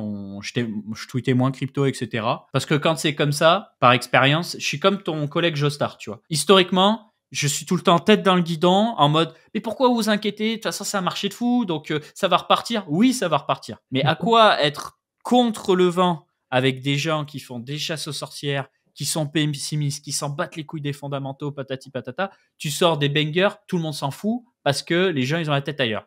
Donc, tu prends du recul, tu respires, tu t'amuses. Regarde, Picsou, il est à Bali, moi, je suis là, j'ai joué à mes jeux vidéo et tout. J'ai bien respiré, c'est bon, j'ai respiré, on peut repartir. Je peux regarder White Paper, on peut refaire des lives, etc. Tu t'aères l'esprit quand il se passe des bonnes choses. Alors que si tu es tout le temps là, de manière bolimique, en fait, ce marché, il te dégoûte comme tout, en fait. Quand tu es dans la surconsommation, tu fais une indigestion. Donc, pour ceux qui nous écoutent, ça fait une belle émission qui sera disponible comme d'habitude le lundi sur la chaîne de Coin Academy. N'hésitez pas à vous abonner, on a d'autres contenus qui arrivent. Vous avez la vidéo Morpho qu'a fait notre ami Aigri qui est top, qui est franchement top. Hein.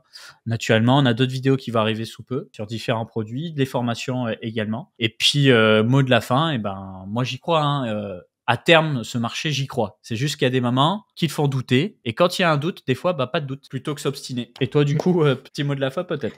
Moi, le mot de la fin, ce serait que vous devez être capable de changer de biais toutes les semaines s'il faut. Je vois trop de gens qui critiquent ça en mode, Si tu trades activement. ouais, et même pour tes investissements, je veux dire, si demain on part en récession, genre je vais pas garder mes bagues juste parce que je me dis: «Ouais, ça va remonter dans 1 an». Parce que, OK, oui, je suis extrêmement, bull sur n'importe quel marché financier parce que historiquement c'est le jackpot.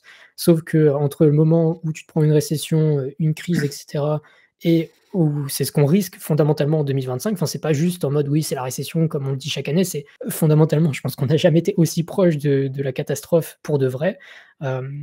C'est essentiel d'être capable de changer de biais. Pour le moment, je m'inscris dans le fait que, bon, ça peut encore bien se passer et cetera, mais que si on commence à revoir trop d'optimisme sur trop de marchés financiers, vu la situation complexe dans laquelle on est, faudra pas se faire prendre au jeu, une énième fois, à se dire: «Allez, c'est parti to the moon, on fait que du up only en permanence», parce que la prochaine fois qu'on va avoir une montée, ne serait-ce qu'à 95 000 sur Bitcoin, vous pouvez être sûr que tout le monde va dire: «Ah, je vous l'avais dit, ça remonte» et cetera, et que ça peut repartir à 73 derrière parce que les news macro seront pas bonnes. Enfin, soyez juste pas le dadon de la farce, et je pense que sur ce bull run là, vous avez eu suffisamment d'opportunités pour comprendre que vous étiez les dindons de la farce, moi y compris, parce que, entre, août 2024 et décembre 2024, j'étais très, très bien dans le marché, il y a pas de problème. Ah, Oui, du coup, l'année dernière, je veux dire avec les agents IA et tout ça. Aujourd'hui, je suis revenu au point de août 2024. Alors oui, Ahmed, j'ai pas perdu d'argent, j'en ai pas gagné non plus. Juste, j'apprécie le mouvement et je parle avec des gens, j'apprends plein de trucs, c'est génial. Voilà, juste soyez pas les dindons de la farce et modérez vos profits, prenez des profits tout le temps et soyez capable d'être, alerte aussi sur ce qui se passe d'une manière globale, enfin sur n'importe quel marché financier, la macroéconomie, parce que ça peut vous coûter cher en fait, tout simplement. toute façon, c'est pour ça qu'on fait une émission et qu'on a les différents biais. Moi, ça va être du fonda. Donc, en fait, d'un point de vue prix, je ne me mouille pas parce que je ne vous parle pas de prix, en fait. Je vous parle de tech, moi. Donc, je ne sais pas faire du trading du supraactif. C'est pas ce qui me fait gagner ma vie. Ce qui me fait gagner ma vie, historiquement, ça a été d'identifier des layer one ou des projets innovants et de miser suffisamment tôt dessus. Des fois, plutôt que d'autres. Thomas s'essaie à la macro parce qu'il considère à juste titre que la macro a énormément d'impact sur les marchés et donc il essaie d'anticiper par rapport à les macros comment réagir sur les marchés. Et Picsou, c'est pareil. Mais c'est surtout le prix. Lui, il regarde le price action principalement. Et si en plus les fondamentaux et la macro vont dans son sens par rapport à la price action, il va valider son biais. Mais c'est d'abord le prix et ensuite en bonus le reste. Si je dis pas de bêtises, peut-être qu'il écoutera la rediff et il nous dira. Donc, Capel, vous allez vous intéresser à Glayer. Il n'y a pas grand-chose à dire. Glayer, c'est écosystème Polygon. En ce moment, Polygon, on n'entend pas trop parler. Et on nous dit dans le chat, la récession, ça viendra pas, faut arrêter. Peut-être, peut-être pas. Effectivement, depuis 2008, on nous annonce que c'est la fin et que au final les marchés ont continué de monter aux US aussi. C'est totalement vrai. Entre 2022 et 2023, c'était quand même bien le bordel. C'était pas loin d'être la récession. Si on veut jouer sur les mots, c'était pas vraiment la récession. Biden avait dit non, mais en fait, on a changé la définition. C'est plus vraiment ça. C'est pas ça la récession. Voilà. On parle de récession pour dire que ça peut être une période sur les marchés financiers qui peut être très très longue à base de grosses corrections. Donc juste voilà, soyez alerte, soyez vifs, peu importe. Et protégez votre à la hausse. C'est ça. Merci à tous. Lien pour utiliser Bitpanda juste ici. Vous pouvez scanner le QR code avec votre téléphone. Voilà, je vous laisse le faire. Voilà, n'hésitez pas à vous créer un compte, tester le produit. Encore merci à eux pour soutenir cette émission à l'Ecoin Academy de manière générale. Et on se retrouve très vite pour de nouvelles émissions. N'hésitez pas à vous abonner. Ciao tout le monde. Ciao les potes.